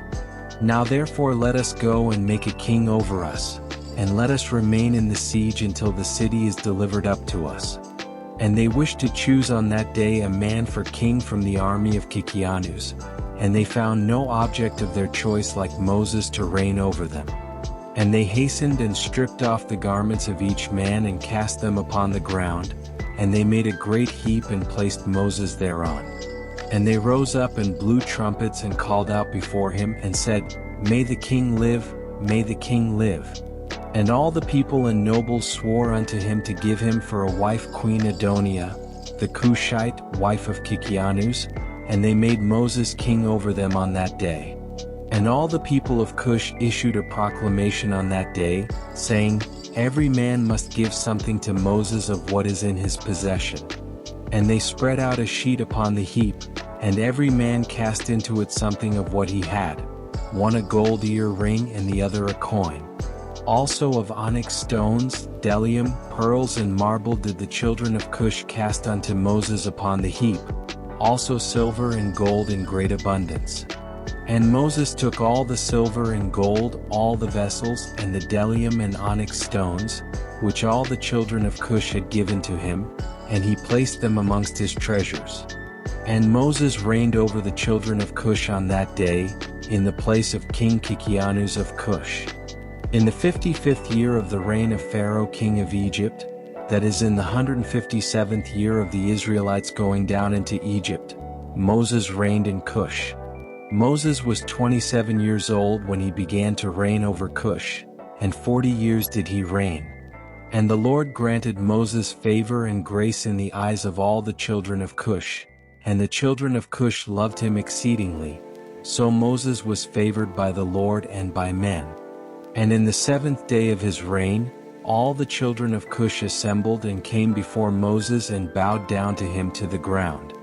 And all the children spoke together in the presence of the king, saying, Give us counsel that we may see what is to be done to this city. For it is now 9 years that we have been besieging round about the city, and have not seen our children and our wives. So the king answered them, saying, If you will hearken to my voice in all that I shall command you, then will the Lord give the city into our hands and we shall subdue it. For if we fight against them as in the former battle, which we had with them before the death of Kikianus, many of us will fall down wounded as before. Now therefore behold, here is counsel for you in this matter. If you will hearken to my voice, then the city will be delivered into our hands. So all the forces answered the king, saying, All that our Lord shall command that will we do. And Moses said unto them, Pass through and proclaim a voice in the whole camp unto all the people, saying, Thus says the king, Go into the forest and bring with you of the young ones of the stork, each man a young one in his hand. And any person transgressing the word of the king, who shall not bring with him a young one, he shall die, and the king will take all belonging to him. And when you shall bring them they shall be in your keeping, you shall rear them until they grow up, and you shall teach them to dart upon, as is the way of the young ones of the hawk. So all the children of Cush heard the words of Moses, and they rose up and caused a proclamation to be issued throughout the camp, saying, Unto you all the children of Cush, the king's order is that you go all together to the forest and catch there the young storks, each man his young one in his hand, and you shall bring them home. And any person violating the order of the king shall die, and the king will take all that belongs to him. And all the people did so, and they went out to the wood and they climbed the fir trees and caught, each man a young one in his hand, all the young of the storks, and they brought them into the desert and reared them by order of the king, and they taught them to dart upon, similar to the young hawks. And after the young storks were reared, the king ordered them to be hungered for 3 days, and all the people did so. And on the 3rd day the king said unto them, Strengthen yourselves and become valiant men, and put on each man his armor and gird on his sword upon him, and ride each man his horse and take each his young stork in his hand. And we will rise up and fight against the city at the place where the serpents are. And all the people did as the king ordered. And they took each man his young one in his hand, and they went away, and when they came to the place of the serpents, the king said to them, Send forth each man his young stork upon the serpents. And they sent forth each man his young stork at the king's order, and the young storks ran upon the serpents, and they devoured them all and destroyed them out of that place. And when the king and people had seen that all the serpents were destroyed in that place, all the people set up a great shout. And they approached and fought against the city and took it and subdued it, and they entered the city. And there died on that day 1,100 men of the people of the city, all that inhabited the city, but of the people besieging not one died. So all the children of Cush went each to his home, to his wife and children, and to all belonging to him. And Balaam the magician, when he saw that the city was taken, opened the gate, and he and his 2 sons and 8 brothers fled and returned to Egypt, to Pharaoh king of Egypt. They are the sorcerers and magicians mentioned in the Book of the Law, standing against Moses when the Lord brought the plagues upon Egypt. So Moses took the city by his wisdom, and the children of Cush placed him on the throne instead of King Kikianus of Cush. And they placed the royal crown upon his head, and they gave him for a wife Adonia, the Cushite queen, the former wife of Kikianus. And Moses feared the Lord God of his fathers, so that he came not to her, nor did he turn his eyes to her. For Moses remembered how Abraham had made his servant Eleazar swear, saying unto him, Thou shalt not take a woman from the daughters of Canaan for my son Isaac. Also what Isaac did when Jacob had fled from his brother, when he commanded him, saying, Thou shalt not take a wife from the daughters of Canaan, nor make alliance with any of the children of Ham. For the Lord our God gave Ham the son of Noah, and his children and all his seed, as slaves to the children of Shem and to the children of Japheth, and unto their seed after them for slaves, forever. Therefore Moses turned not his heart nor his eyes to the wife of Kikianus all the days that he reigned over Cush. And Moses feared the Lord his God all his life, and Moses walked before the Lord in truth with all his heart and soul. He turned not from the right way all the days of his life. He declined not from the way either to the right or to the left, in which Abraham, Isaac, and Jacob had walked. And Moses strengthened himself in the kingdom of the children of Cush, and he guided the children of Cush with his usual wisdom, and Moses prospered in his kingdom. At that time Aram and the children of the east heard that King Kikianus of Cush had died. So Aram and the children of the east rebelled against Cush in those days. And Moses gathered all the children of Cush, a people very mighty, about 30,000 men, and he went forth to fight against Aram and the children of the east. And they went at first to the children of the east, and when the children of the east heard their report, they went to meet them and engaged in battle with them. And the war was severe against the children of the east. So the Lord gave all the children of the east into the hand of Moses, and about 300 men fell down slain. And all the children of the east turned back and retreated. So Moses and the children of Cush followed them and subdued them and put a tax upon them, as was their custom. So Moses and all the people with him passed from there to the land of Aram for battle. And the people of Aram also went to meet them, and they fought against them, and the Lord delivered them into the hand of Moses, and many of the men of Aram fell down wounded. And Aram was also subdued by Moses and the people of Cush, and also gave their usual tax. And Moses brought Aram and the children of the east under subjection to the children of Cush. And Moses and all the people who were with him turned to the land of Cush. And Moses strengthened himself in the kingdom of the children of Cush, and the Lord was with him. And all the children of Cush feared him. In the end of years Saul died, king of Edom, and Baal-Chanan the son of Achbor reigned in his place. In the 16th year of the reign of Moses over Cush, Baal-Chanan the son of Achbor started to reign in the land of Edom over all the children of Edom, which he did for 38 years. In his days Moab rebelled against the power of Edom, having been under Edom since the days of Hadad, the son of Bedad, who smote them in Midian, and brought Moab under subjection to Edom. And when Baal-Chanan the son of Achbor reigned over Edom, all the children of Moab withdrew their allegiance from Edom. And King Angeas of Africa died in those days, and his son Asdrubal reigned in his stead. And in those days Janaeas died, king of the children of Chittim, and they buried him in his temple which he had built for himself in the plain of Canopia for a residence, and Latinus reigned in his stead.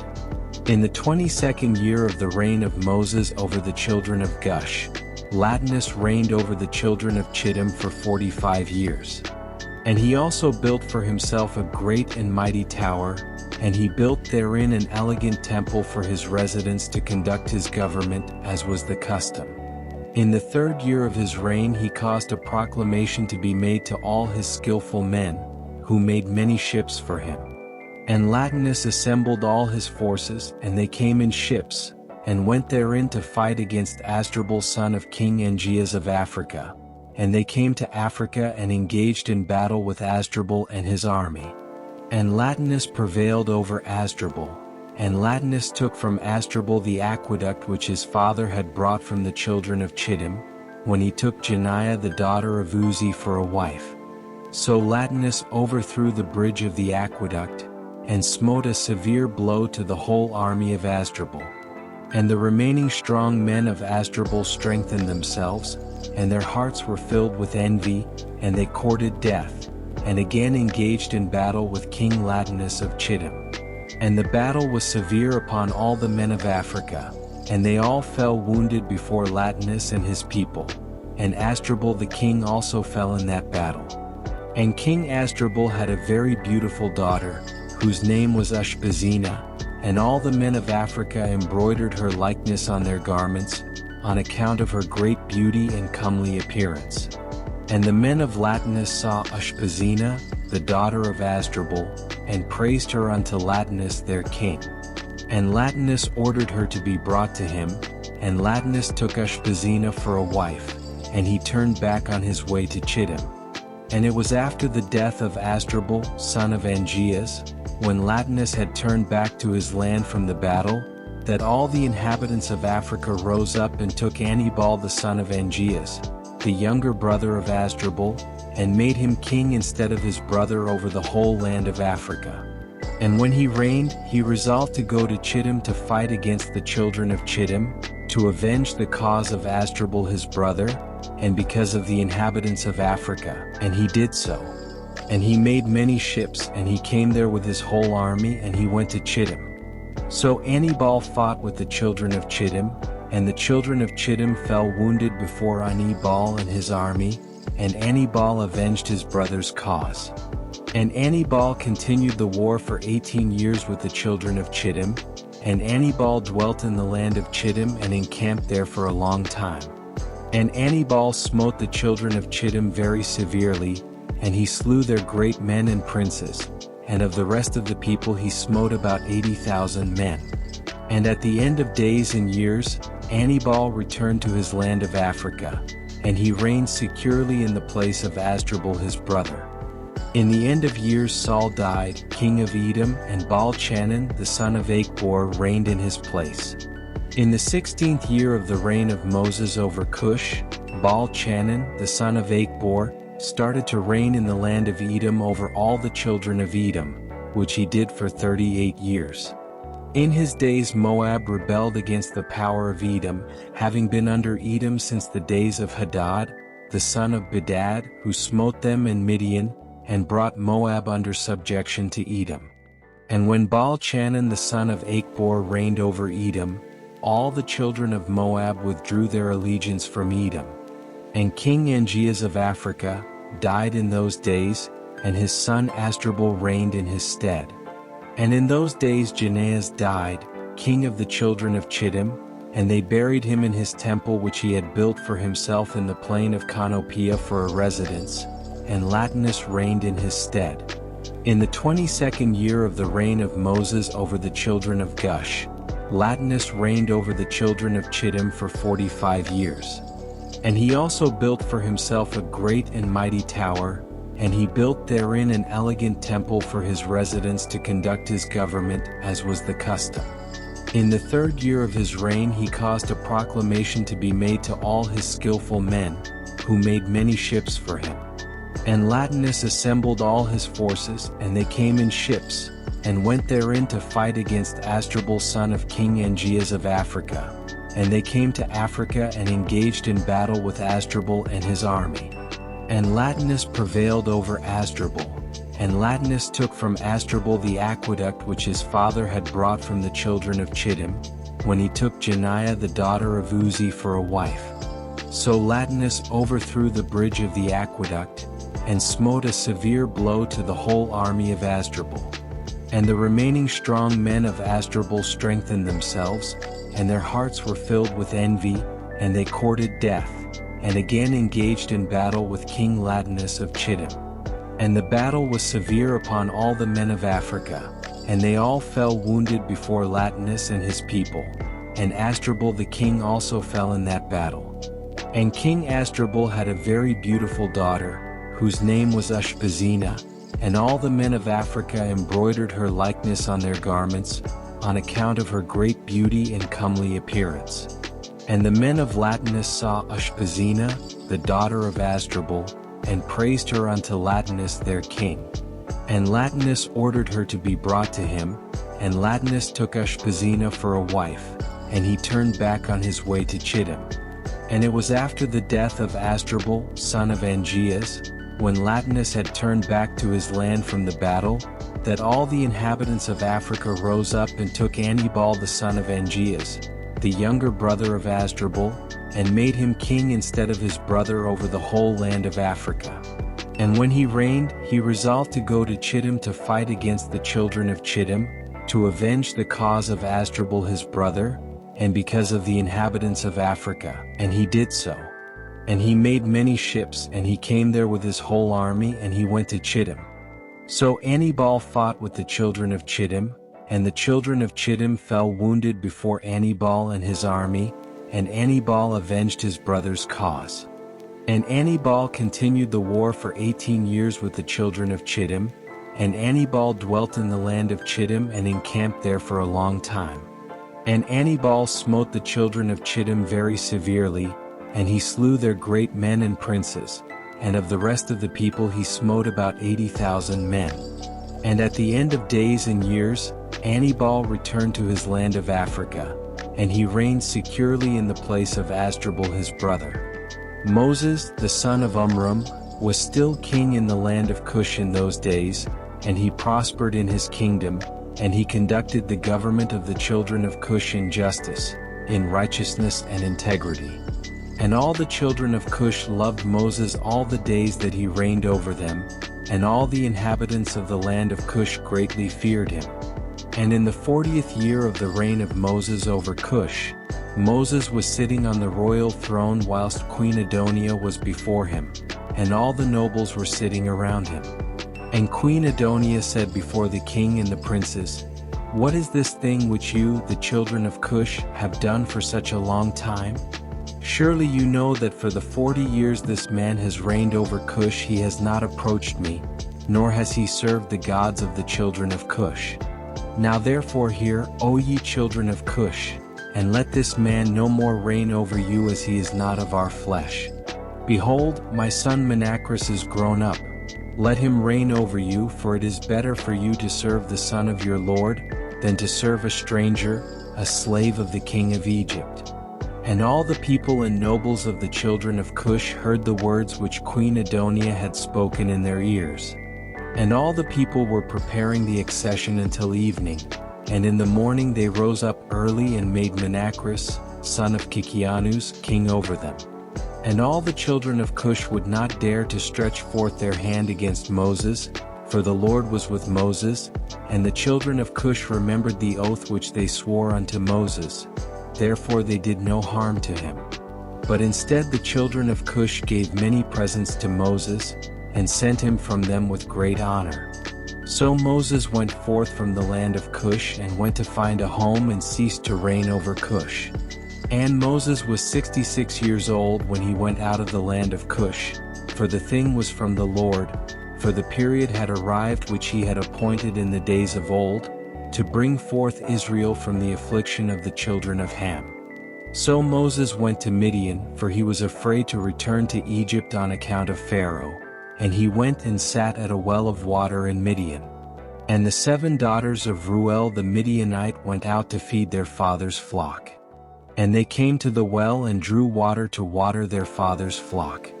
So the shepherds of Midian came and drove them away, and Moses rose up and helped them and watered the flock.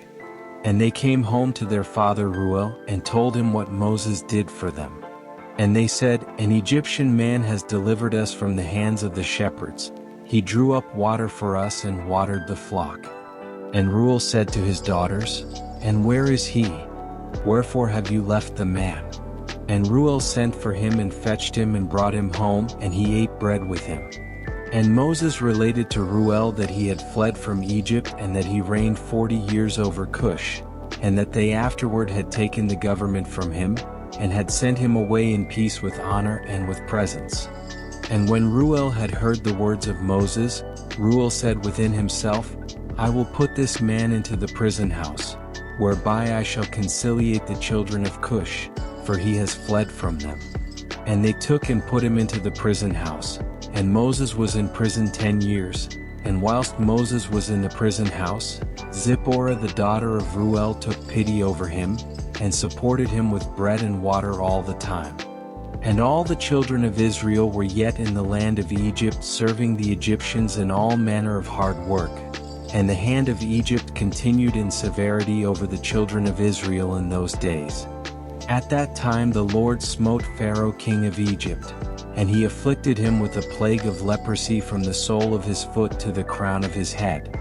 Owing to the cruel treatment of the children of Israel was this plague at that time from the Lord upon Pharaoh king of Egypt.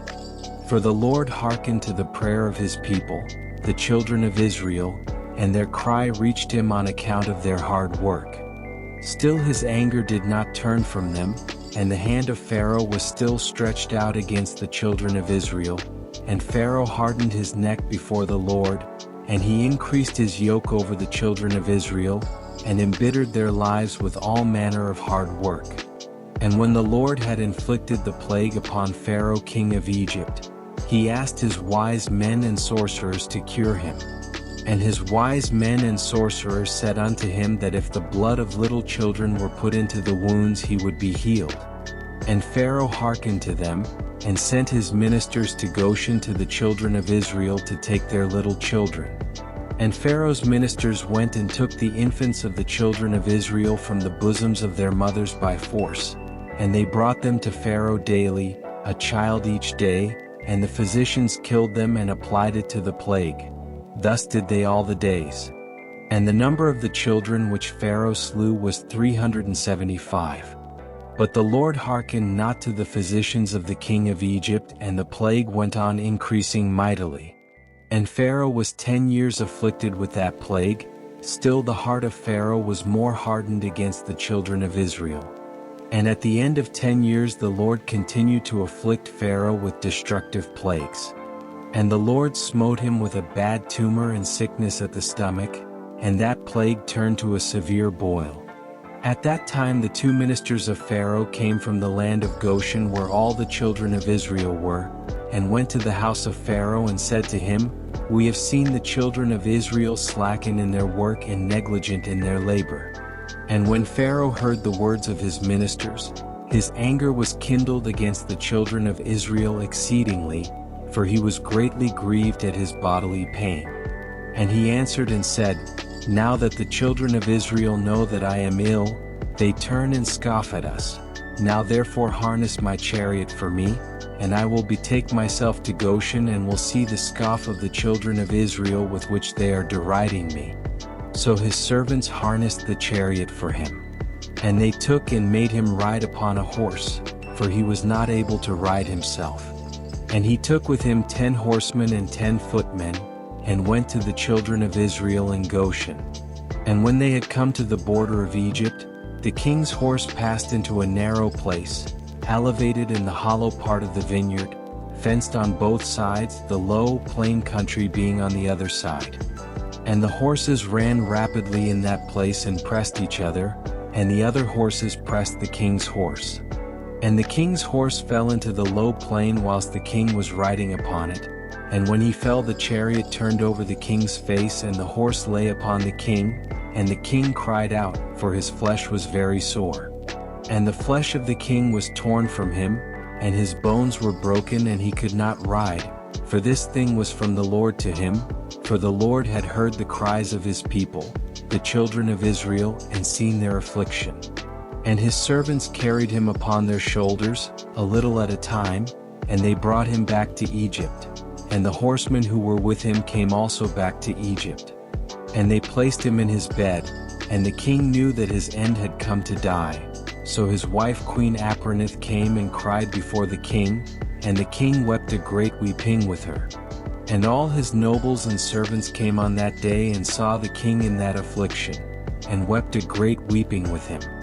And the princes of the king and all his counselors advised the king to cause one to reign in his stead in the land, whoever he should choose from his sons.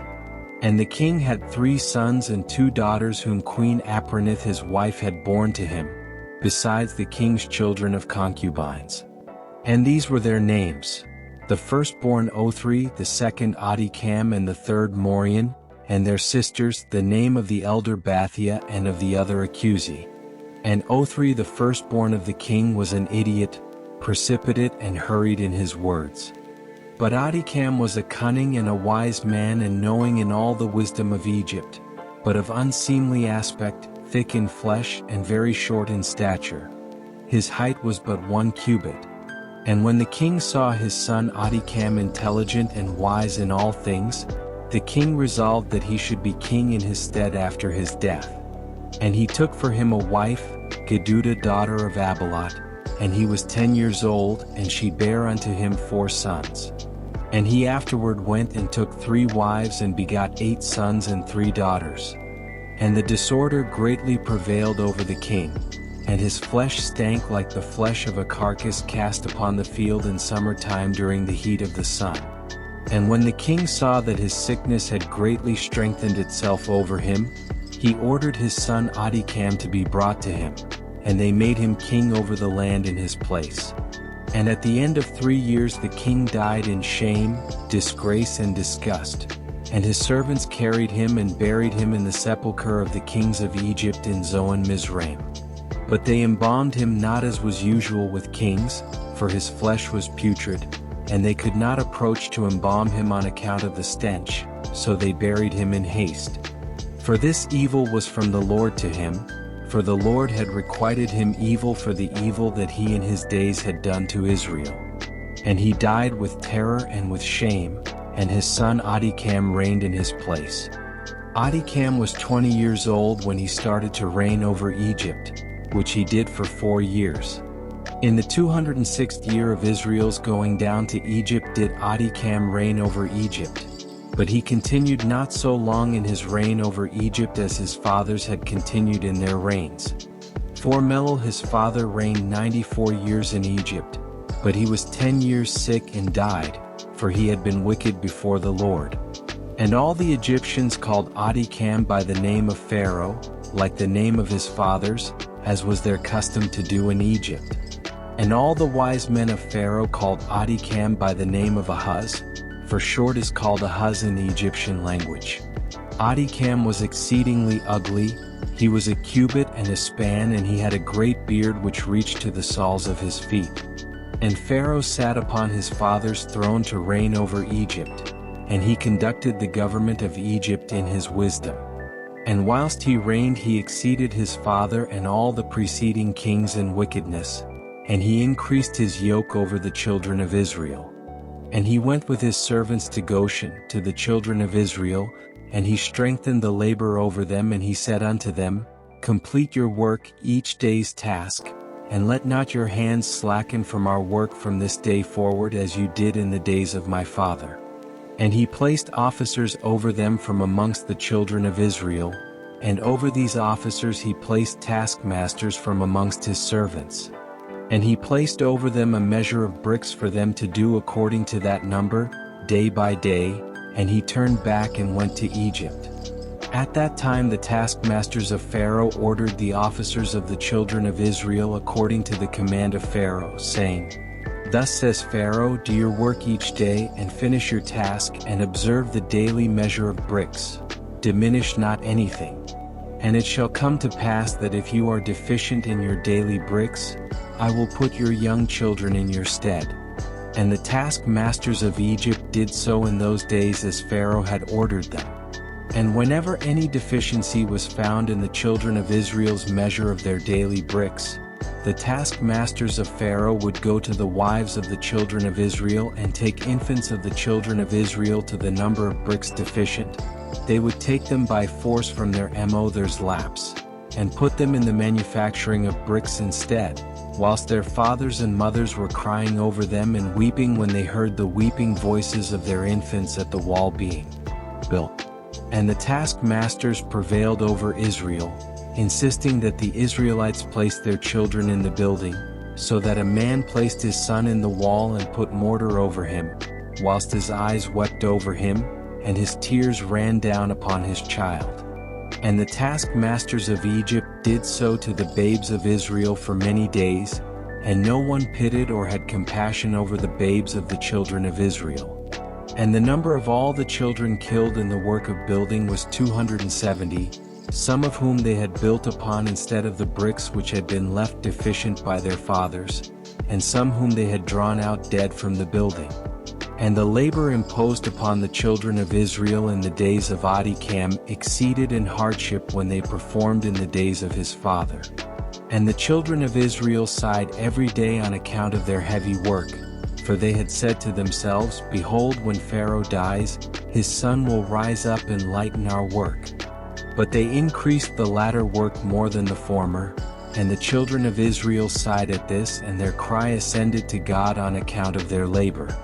And God heard the voice of the children of Israel and their cry in those days, and God remembered to them his covenant which he had made with Abraham, Isaac and Jacob, and God saw the burden of the children of Israel and their heavy work in those days, and he determined to deliver them. And Moses, the son of Amram, was still confined in the dungeon in those days in the house of Reuel the Midianite, and Zipporah the daughter of Reuel secretly supported him with food day by day. And Moses was confined in the dungeon in the house of Reuel for 10 years. And at the end of 10 years, which was the first year of the reign of Pharaoh over Egypt, in the place of his father, Zipporah said to her father Reuel, No person inquires or seeks after the Hebrew man, whom thou didst bind in prison now for 10 years. Now therefore, if it seem good in thy sight, let us send a servant and see whether he is living or dead. But her father knew not that she had supported him. And Reuel her father answered and said to her, Has ever such a thing happened that a man should be shut up in a prison without food for 10 years, and that he should live? And Zipporah answered her father, saying, Surely thou hast heard that the God of the Hebrews is great and awful, and does wonders for them at all times. It was him who delivered Abraham from Ur of the Chaldeans, and Isaac from the sword of his father, and Jacob from the angel of the Lord who wrestled with him at the ford of Jabbok. With this man too he has done many things. He delivered him from the river in Egypt and from the word of Pharaoh, and from the children of Cush, so also can he deliver him from famine and make him live. And the thing seemed good in the sight of Reuel, and he did according to the word of his daughter, and sent a servant to the dungeon to ascertain what had become of Moses. And he saw, and behold, the man Moses was living in the dungeon, standing upon his feet, praising and praying to the God of his ancestors. And Reuel commanded Moses to be brought out of the dungeon. So they shaved him, and he changed his prison garments and ate bread. And afterward Moses went into the garden of Reuel, which was behind the house, and there he prayed to the Lord his God, who had done mighty wonders for him. And it was that whilst he prayed, he looked opposite him, and behold, a sapphire stick was placed in the ground, which was planted in the midst of the garden. And he approached the stick, and he looked, and behold, the name of the Lord God of hosts was engraved thereon, written and developed upon the stick.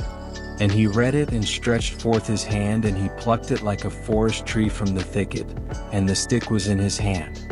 And this was the stick with which all the works of our God were performed, after he had created heaven and earth, and all the host of them, seas, rivers, and all their fishes. And when God had driven Adam from the Garden of Eden, he took the stick in his hand and went and tilled the ground from which it was taken. And the stick came down to Noah and was given to Shem and his descendants, until it came into the hand of Abraham the Hebrew. And when Abraham had given all he had to his son Isaac, he also gave to him this stick. And when Jacob had fled to Padan Aram, he took it into his hand, and when he returned to his father he had not left it behind him. Also when he went down to Egypt he took it into his hand and gave it to Joseph, one portion above his brethren, for Jacob had taken it by force from his brother Esau. And after the death of Joseph, the nobles of Egypt came into the house of Joseph, And the stick came into the hand of Reuel the Midianite, and when he went out of Egypt, he took it in his hand and planted it in his garden. And all the mighty men of the Canaanites tried to pluck it when they endeavored to get Zipporah his daughter, but they did not succeed. Therefore the stick remained planted in the garden of Reuel until the one came who had a right to it, and took it. And when Reuel saw the stick in the hand of Moses, he wondered at it, and he gave him his daughter Zipporah for a wife. At that time Balchanan died, son of King Achbor of Edom, and was buried in his house in the land of Edom. And after his death the children of Esau sent an envoy to the land of Edom, and took from there a man who was in Edom, whose name was Hadad, and they made him king over them in the place of Balchanan their king. And Hadad reigned over the children of Edom for 48 years. And when he reigned, he resolved to fight against the children of Moab, to bring them under the power of the children of Esau as they were before, but he was not able to do so, because the children of Moab heard this thing, and they rose up and hastened to elect a king over them from amongst their brethren. And they afterward gathered together a large crowd, and sent to the children of Ammon, their brethren, a request for help in their fight against King Hadad of Edom. And Hadad heard what the children of Moab had done, and was greatly afraid of them, and refrained from writing against them. In those days Moses the son of Amram, while in Midian, took Zipporah the daughter of Reuel the Midianite for a wife. And Zipporah walked in the ways of the daughters of Jacob. She was nothing short of the righteousness of Sarah, Rebekah, Rachel and Leah. And Zipporah conceived and bare a son, and he called his name Gershom, for he said, I was a stranger in a foreign land. But he circumcised not his foreskin at the command of his father-in-law Reuel. And she conceived again and bare a son, but circumcised his foreskin, and called his name Eleazar, for Moses said, Because the God of my fathers was my help and delivered me from the sword of Pharaoh. And Pharaoh, king of Egypt, greatly increased the labor of the children of Israel in those days, and continued to make his yoke heavier upon the children of Israel. And he ordered a proclamation to be made in Egypt, saying, Give no more straw to the people to make bricks with, let them go and gather themselves straw as they can find it. Also, as concerns the tale of bricks, which shall be made, let them give bricks each day as used to be, and diminish nothing from those, for they are idle in their work. And the children of Israel heard this, and they mourned and sighed, and they cried unto the Lord on account of the bitterness of their souls. And the Lord heard the cries of the children of Israel, and saw the oppression with which the Egyptians oppressed them. And the Lord was jealous of his people and his inheritance, and heard their voice, and he resolved to take them out of the affliction in Egypt, to give them the land of Canaan for a possession. And in those days Moses was feeding the flock of Reuel the Midianite, his father-in-law, beyond the wilderness of Sin, and the stick which he took from his father-in-law was in his hand. And it came to pass one day that a kid of goats strayed from the flock, and Moses pursued it and came to Horeb, the mountain of God. And when he came to Horeb, the Lord appeared there unto him in the bush, and he found the bush burning with fire, but the fire had no power over the bush to consume it. And Moses was greatly astonished at this sight, wherefore the bush was not consumed, and he approached to see this mighty thing. And the Lord called unto Moses out of the fire, and commanded him to go down to Egypt, to Pharaoh king of Egypt, to send the children of Israel out of his service. And the Lord said unto Moses, Go, return to Egypt, for all those men who sought thy life are dead, and thou shalt speak unto Pharaoh to send forth the children of Israel from his land. And the Lord showed him how to do signs and wonders in Egypt before the eyes of Pharaoh and the eyes of his subjects, in order that they might believe that the Lord had sent him. And Moses hearkened to all that the Lord commanded him, and he returned to his father-in-law and told him what happened. And Reuel said to him, Go in peace. And Moses rose up to go to Egypt, and he took his wife and sons with him. And when he was at an inn on the road, God's angel came down and sought an occasion against him. He wished to kill him on account of his firstborn son, because he had not circumcised him and had transgressed the covenant the Lord made with Abraham. For Moses had hardened to the words of his father-in-law, which he had spoken to him, not to circumcise his firstborn son. Therefore he circumcised him not. And Zipporah saw the angel of the Lord seeking an occasion against Moses, and she knew that this was owing to his not having circumcised her son Gershom. And Zipporah hastened and took of the sharp rock stones that were there, and she circumcised her son, and by it delivered her husband and her son from the hand of the angel of the Lord. And Aaron, the son of Amram, the brother of Moses, was in Egypt walking at the riverside on that day. And the Lord appeared to him at that place, and he said to him, Go now toward Moses in the wilderness. And he went and met him on the mountain of God, and he kissed him. And Aaron lifted up his eyes and saw Zipporah, Moses' wife, and her children, and he said unto Moses, Who are these unto thee? And Moses said to him, They are my wife and sons, which God gave to me in Midian. And the thing grieved Aaron on account of the woman and her children. And Aaron said to Moses, Send away the woman and her children that they may go to her father's house.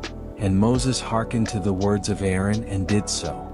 And Zipporah returned with her children, and they went to Reuel's house and remained there until the time arrived when the Lord visited his people and brought them forth from Egypt out of the hand of Pharaoh. And Moses and Aaron came to Egypt to the community of the children of Israel, and they spoke to them all the words of the Lord, and the people rejoiced an exceeding great rejoicing. And Moses and Aaron rose up early on the next day, and they went to the house of Pharaoh, and they took in their hands the stick of God. And when they came to the king's gate, 2 young lions were confined there with iron instruments, and no person went out or came in from before them, unless those whom the king ordered to come. Then the conjurers came and withdrew the lions by their incantations, and thus brought them to the king. And Moses hastened and lifted up the stick upon the lions, and he loosed them. And Moses and Aaron came into the king's house. The lions also came with them in joy, and they followed them and rejoiced as a dog rejoices over his master when he comes from the field. And when Pharaoh saw this thing, he was astonished at it, and he was greatly terrified at the report, for their appearance was like the appearance of the children of God. And Pharaoh said to Moses, What do you require?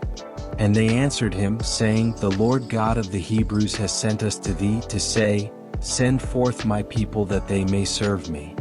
And when Pharaoh heard their words, he was greatly terrified before them. And he said to them, Go today and come back to me tomorrow. And they did according to the word of the king. When they had gone, Pharaoh sent for Balaam the magician, and for Jans and Jambres his sons, and for all the magicians and conjurers and counselors that belonged to the king, and they all came and sat before the king. And the king told them all the words that Moses and his brother Aaron had spoken to him. And the magicians said to the king, But how came the men to thee on account of the lions who were confined at the gate? And the king said, Because they lifted up their rod against the lions and loosed them, and came to me, and the lions also rejoiced at them as a dog rejoices to meet his master. And Balaam, the son of Beor, the magician, answered the king, saying, These are none else than magicians like ourselves. Now therefore send for them, and let them come, and we will try them. And the king did so. And in the morning Pharaoh sent for Moses and Aaron to come before the king, and they took the rod of God, and came to the king and spoke to him, saying, Thus said the Lord God of the Hebrews, Send my people that they may serve me. And the king said to them, But who will believe you that you are God's messengers, and that you come to me by his order?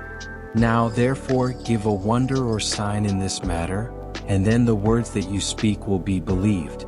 And Aaron hastened and threw the rod out of his hand before Pharaoh and before his servants, and the rod turned into a serpent. And the sorcerers saw this, and they cast each man his rod upon the ground, and they also became serpents. And the serpent of Aaron's rod lifted up its head and opened its mouth to swallow the rods of the magicians.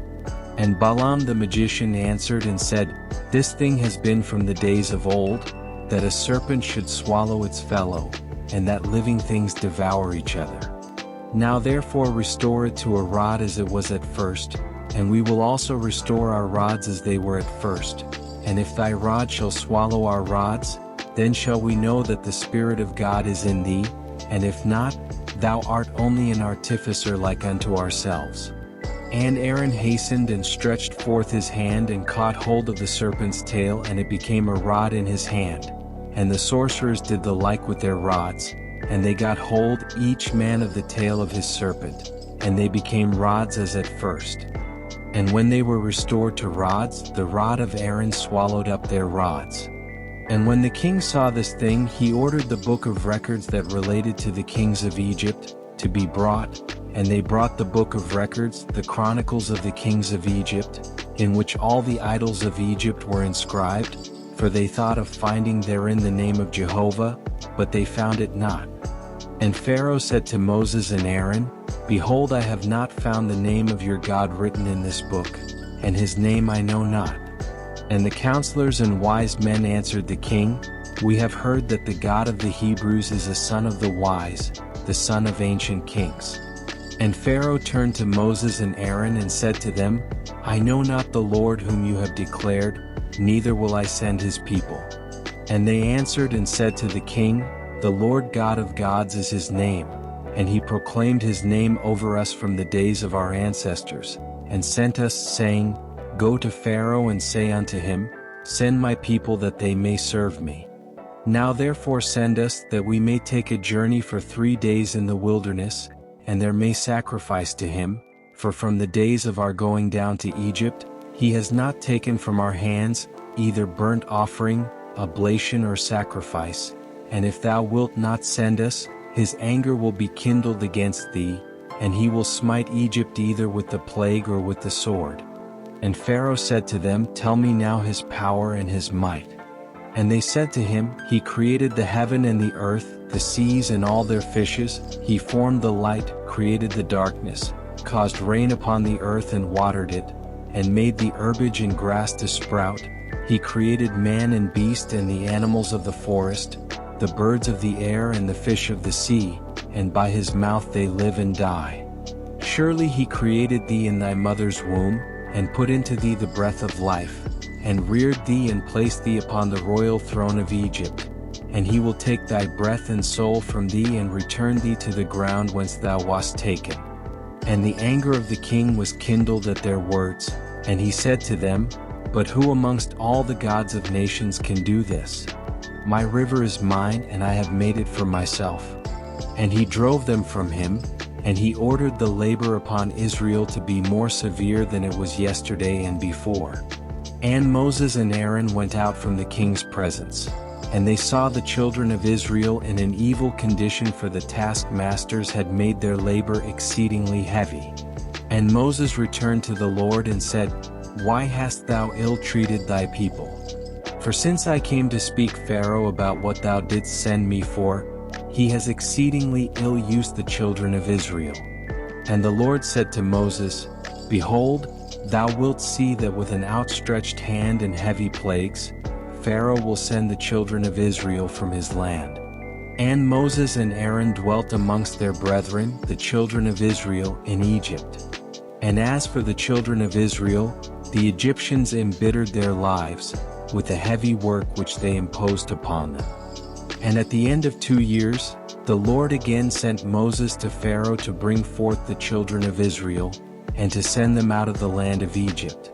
And Moses went and came to the house of Pharaoh, and he spoke to him the words of the Lord, who had sent him, but Pharaoh would not hearken to the voice of the Lord. And God roused his might in Egypt upon Pharaoh and his subjects. And God smote Pharaoh and his people with very great and sore plagues. And the Lord sent plagues by the hand of Aaron, and turned all the waters of Egypt into blood, with all their streams and rivers. And when an Egyptian came to drink and draw water, he looked into his pitcher, and behold, all the water was turned into blood. And when he came to drink from his cup, the water in the cup became blood. And when a woman kneaded her dough and cooked her victuals, their appearance was turned into that of blood. And the Lord sent another plague and caused all their waters to bring forth frogs. And all the frogs came into the houses of the Egyptians. And when the Egyptians drank, their bellies were filled with frogs, and they danced in their bellies as they dance in the river. And all their drinking water and cooking water turned into frogs. Also when they laid in their beds, their perspiration bred frogs. Notwithstanding all this, the anger of the Lord did not turn from them, and his hand was stretched out against all the Egyptians to smite them with every heavy plague. And he sent and smote their dust to lice, and the lice became in Egypt to the height of 2 cubits upon the earth. The lice were also very numerous in the flesh of man and beast, in all the inhabitants of Egypt. Also upon the king and queen the Lord sent the lice, and it grieved Egypt exceedingly on account of the lice. Notwithstanding this, the anger of the Lord did not turn away, and his hand was still stretched out over Egypt. And the Lord sent all kinds of beasts of the field into Egypt, and they came and destroyed all Egypt, man and beast and trees and all things that were in Egypt. And the Lord sent fiery serpents, scorpions, mice, weasels, toads, together with others that creep in dust.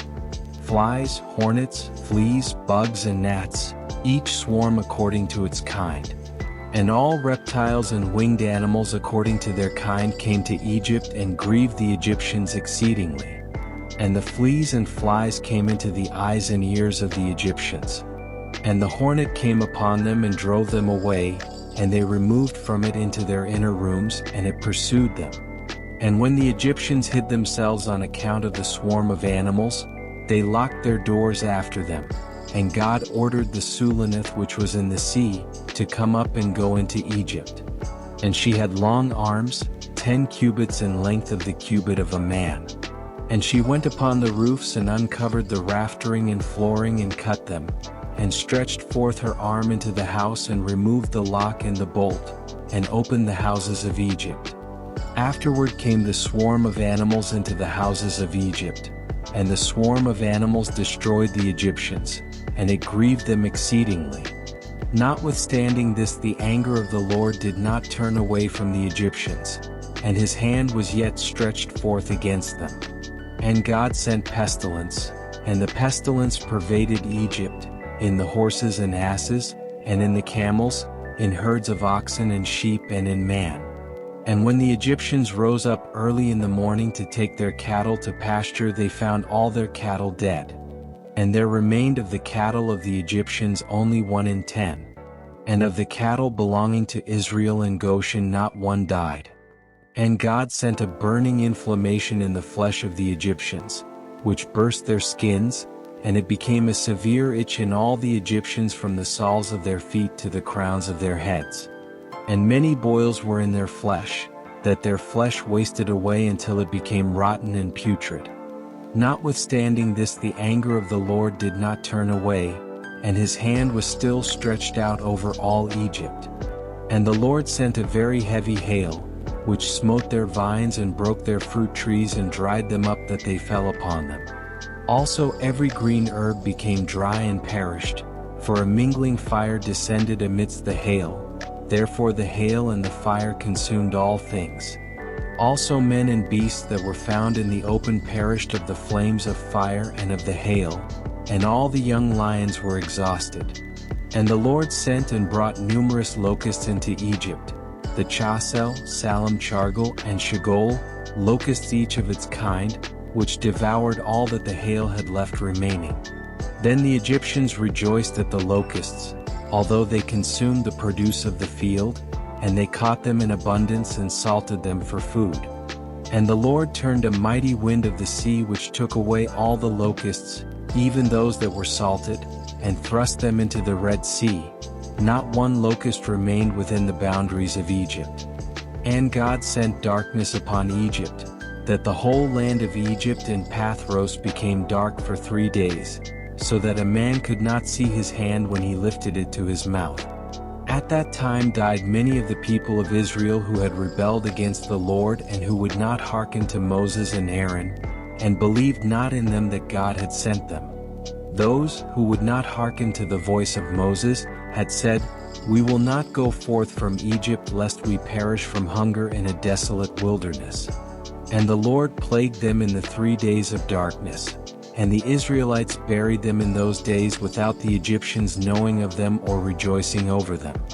And the darkness was very great in Egypt for 3 days, and any person who was standing when the darkness came, remained standing in his place, and he that was sitting remained sitting, and he that was lying continued lying in the same state, and he that was walking remained sitting upon the ground in the same spot. And this thing happened to all the Egyptians until the darkness had passed away. And the days of darkness passed away, and the Lord sent Moses and Aaron to the children of Israel, saying, Celebrate your feast and prepare your Passover, for behold I come in the midst of the night amongst all the Egyptians, and I will smite all their firstborn, from the firstborn of a man to the firstborn of a beast, and when I see your Passover, I will pass over you. And the children of Israel did according to all that the Lord had commanded Moses and Aaron. Thus did they in that night. And it came to pass in the middle of the night, that the Lord went forth in the midst of Egypt, and smote all the firstborn of the Egyptians, from the firstborn of man to the firstborn of beast.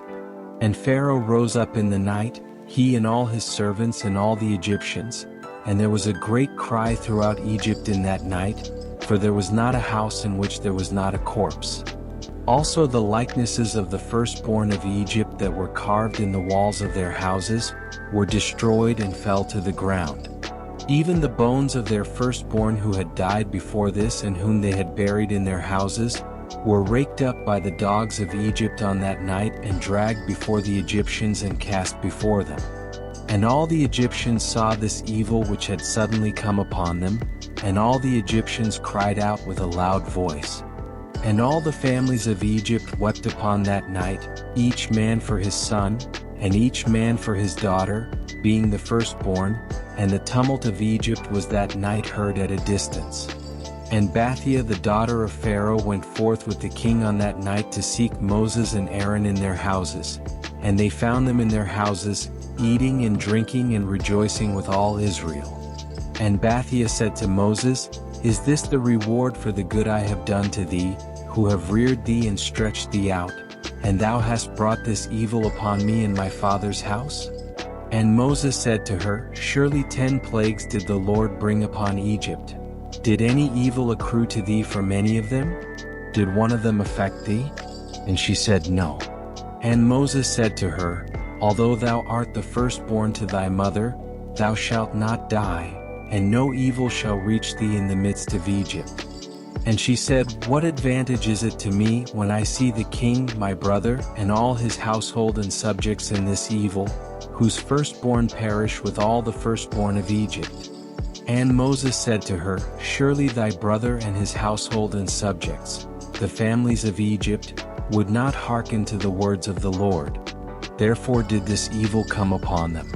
And Pharaoh, king of Egypt, approached Moses and Aaron and some of the children of Israel who were with them in that place, and he prayed them, saying, Rise up and take your brethren, all the children of Israel who are in the land, with their sheep and oxen, and all belonging to them, they shall leave nothing remaining. Only pray for me to the Lord your God. Moses said to Pharaoh, Behold, though thou art thy mother's firstborn, yet fear not, for thou wilt not die, for the Lord has commanded that thou shalt live, in order to show thee his great might and strong stretched out arm. And Pharaoh ordered the children of Israel to be sent away, and all the Egyptians strengthened themselves to send them, for they said, We are all perishing.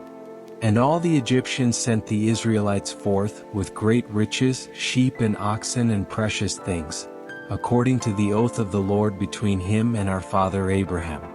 And the children of Israel delayed going forth that night, and when the Egyptians came to them to bring them out, they said to them, Are we thieves that we should go forth at night? And the children of Israel asked of the Egyptians vessels of silver and vessels of gold and garments.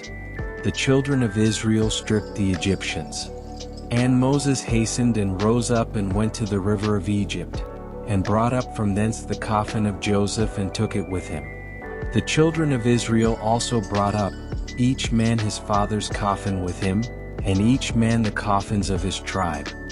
And at the end of 2 years, the Lord again sent Moses to Pharaoh to bring forth the children of Israel, and to send them out of the land of Egypt. And Moses went and came to the house of Pharaoh, and he spoke to him the words of the Lord who had sent him, but Pharaoh would not hearken to the voice of the Lord. And God roused his might in Egypt upon Pharaoh and his subjects. And God smote Pharaoh and his people with very great and sore plagues. And the Lord sent plagues by the hand of Aaron and turned all the waters of Egypt into blood, with all their streams and rivers. And when an Egyptian came to drink and draw water, he looked into his pitcher, and behold, all the water was turned into blood. And when he came to drink from his cup, the water in the cup became blood.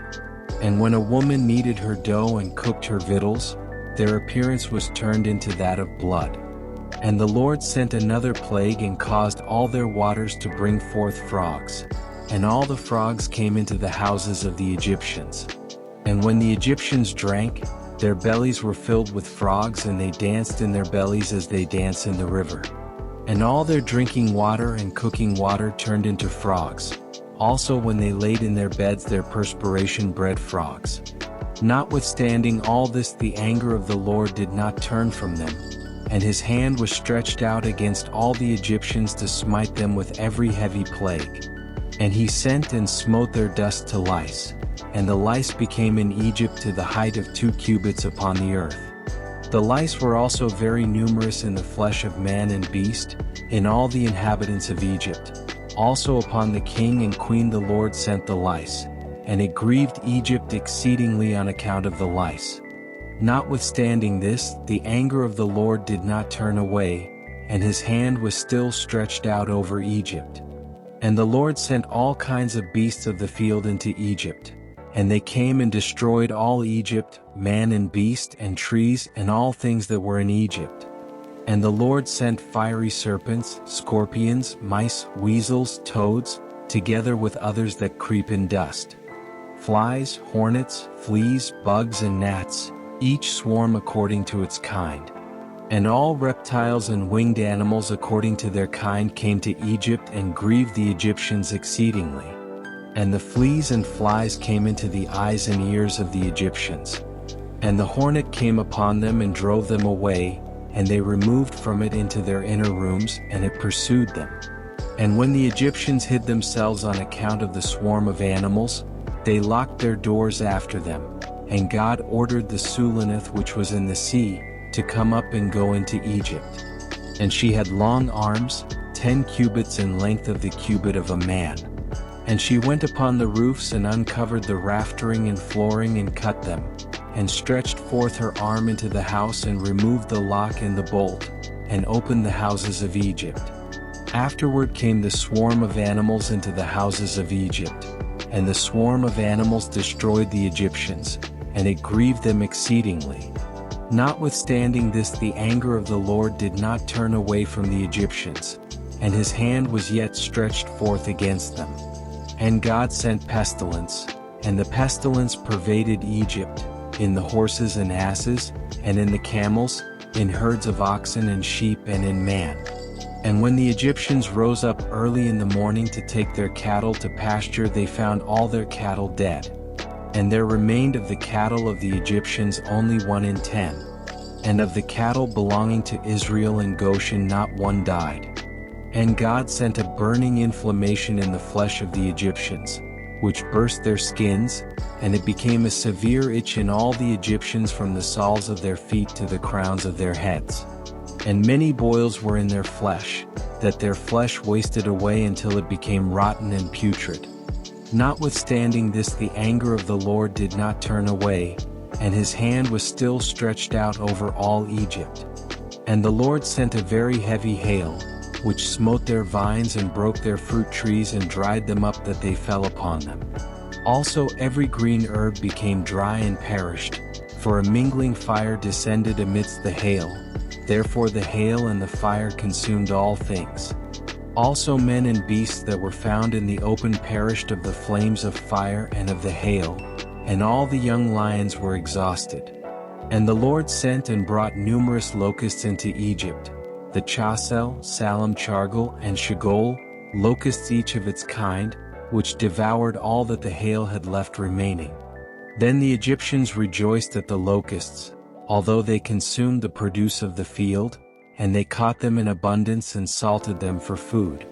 And the Lord turned a mighty wind of the sea which took away all the locusts, even those that were salted, and thrust them into the Red Sea. Not one locust remained within the boundaries of Egypt. And God sent darkness upon Egypt, that the whole land of Egypt and Pathros became dark for 3 days, so that a man could not see his hand when he lifted it to his mouth. At that time died many of the people of Israel who had rebelled against the Lord and who would not hearken to Moses and Aaron, and believed not in them that God had sent them. Those who would not hearken to the voice of Moses had said, "We will not go forth from Egypt lest we perish from hunger in a desolate wilderness." And the Lord plagued them in the 3 days of darkness, and the Israelites buried them in those days without the Egyptians knowing of them or rejoicing over them. And the darkness was very great in Egypt for 3 days, and any person who was standing when the darkness came, remained standing in his place. And he that was sitting remained sitting, and he that was lying continued lying in the same state, and he that was walking remained sitting upon the ground in the same spot. And this thing happened to all the Egyptians until the darkness had passed away. And the days of darkness passed away, and the Lord sent Moses and Aaron to the children of Israel, saying, "Celebrate your feast and prepare your Passover, for behold I come in the midst of the night amongst all the Egyptians. And I will smite all their firstborn, from the firstborn of a man to the firstborn of a beast. And when I see your Passover, I will pass over you." And the children of Israel did according to all that the Lord had commanded Moses and Aaron. Thus did they in that night. And it came to pass in the middle of the night, that the Lord went forth in the midst of Egypt, and smote all the firstborn of the Egyptians, from the firstborn of man to the firstborn of beast. And Pharaoh rose up in the night, he and all his servants and all the Egyptians, and there was a great cry throughout Egypt in that night, for there was not a house in which there was not a corpse. Also the likenesses of the firstborn of Egypt that were carved in the walls of their houses, were destroyed and fell to the ground. Even the bones of their firstborn who had died before this and whom they had buried in their houses, were raked up by the dogs of Egypt on that night and dragged before the Egyptians and cast before them. And all the Egyptians saw this evil which had suddenly come upon them, and all the Egyptians cried out with a loud voice. And all the families of Egypt wept upon that night, each man for his son, and each man for his daughter, being the firstborn, and the tumult of Egypt was that night heard at a distance. And Bathia the daughter of Pharaoh went forth with the king on that night to seek Moses and Aaron in their houses. And they found them in their houses, eating and drinking and rejoicing with all Israel. And Bathia said to Moses, "Is this the reward for the good I have done to thee, who have reared thee and stretched thee out, and thou hast brought this evil upon me and my father's house?" And Moses said to her, "Surely 10 plagues did the Lord bring upon Egypt. Did any evil accrue to thee from any of them? Did one of them affect thee?" And she said, "No."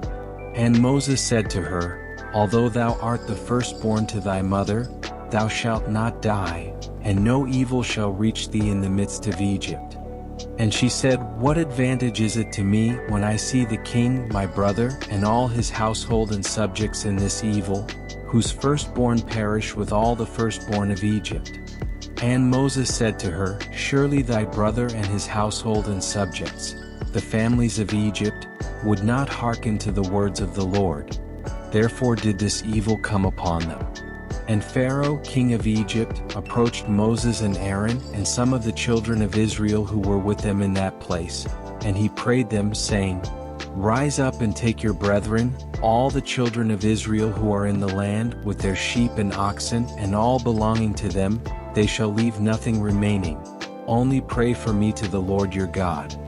Moses said to Pharaoh, "Behold, though thou art thy mother's firstborn, yet fear not, for thou wilt not die, for the Lord has commanded that thou shalt live, in order to show thee his great might and strong stretched out arm. And Pharaoh ordered the children of Israel to be sent away, and all the Egyptians strengthened themselves to send them, for they said, We are all perishing. And all the Egyptians sent the Israelites forth, with great riches, sheep and oxen and precious things, according to the oath of the Lord between him and our father Abraham. And the children of Israel delayed going forth that night, and when the Egyptians came to them to bring them out, they said to them, Are we thieves that we should go forth at night? And the children of Israel asked of the Egyptians vessels of silver and vessels of gold and garments. The children of Israel stripped the Egyptians. And Moses hastened and rose up and went to the river of Egypt, and brought up from thence the coffin of Joseph and took it with him. The children of Israel also brought up, each man his father's coffin with him, and each man the coffins of his tribe. And the children of Israel journeyed from Ramses to Succoth, about 600,000 men on foot, besides the little ones and their wives. Also a mixed multitude went up with them, and flocks and herds, even much cattle.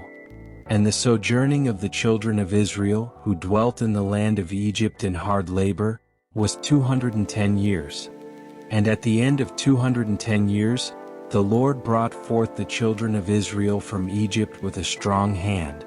And the children of Israel traveled from Egypt and from Goshen and from Ramses, and encamped in Succoth on the 15th day of the first month. And the Egyptians buried all their firstborn whom the Lord had smitten, and all the Egyptians buried their slain for 3 days. And the children of Israel traveled from Succoth and encamped in Etham at the end of the wilderness.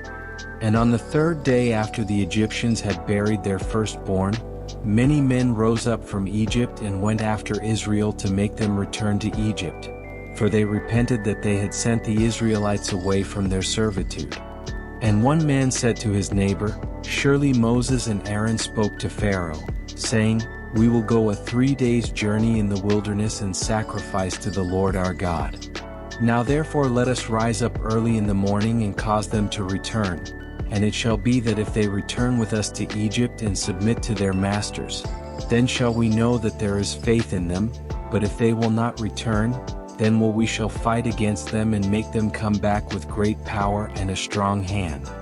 And all the nobles of Pharaoh rose up in the morning, and with them about 700,000 men, and they went forth from Egypt on that day, and came to the place where the children of Israel were.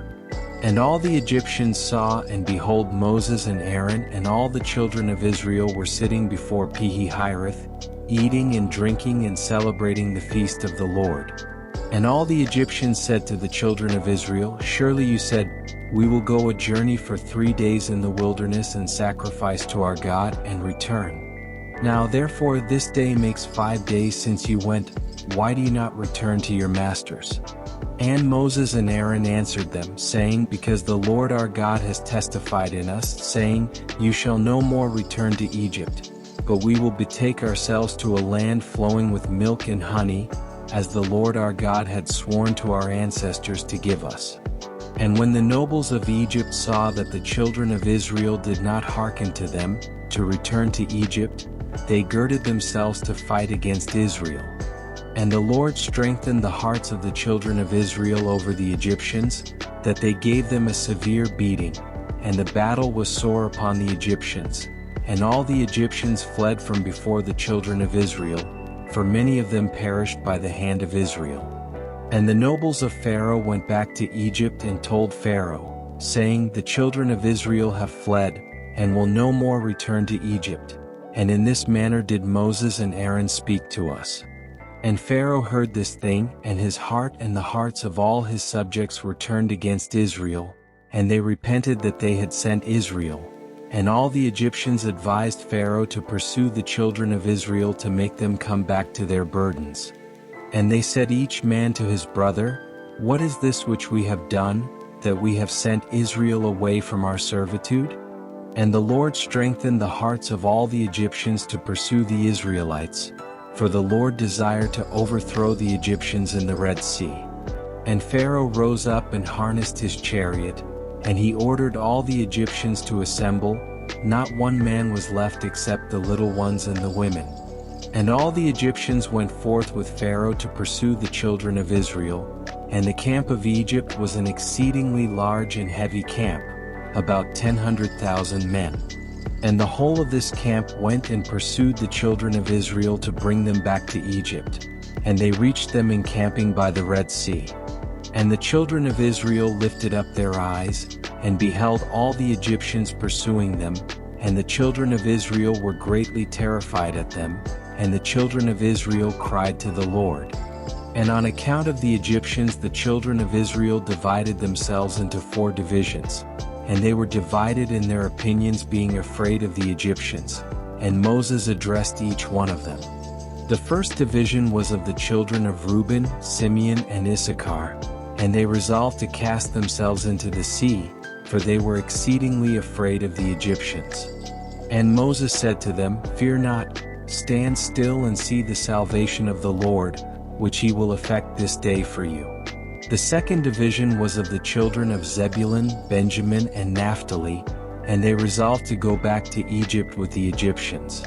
And Moses said to them, Fear not, for as you have seen the Egyptians this day, so shall you see them no more forever. The third division was of the children of Judah and Joseph, and they resolved to go to meet the Egyptians to fight against them. And Moses said to them, Stand in your places, for the Lord will fight for you, and you shall remain silent.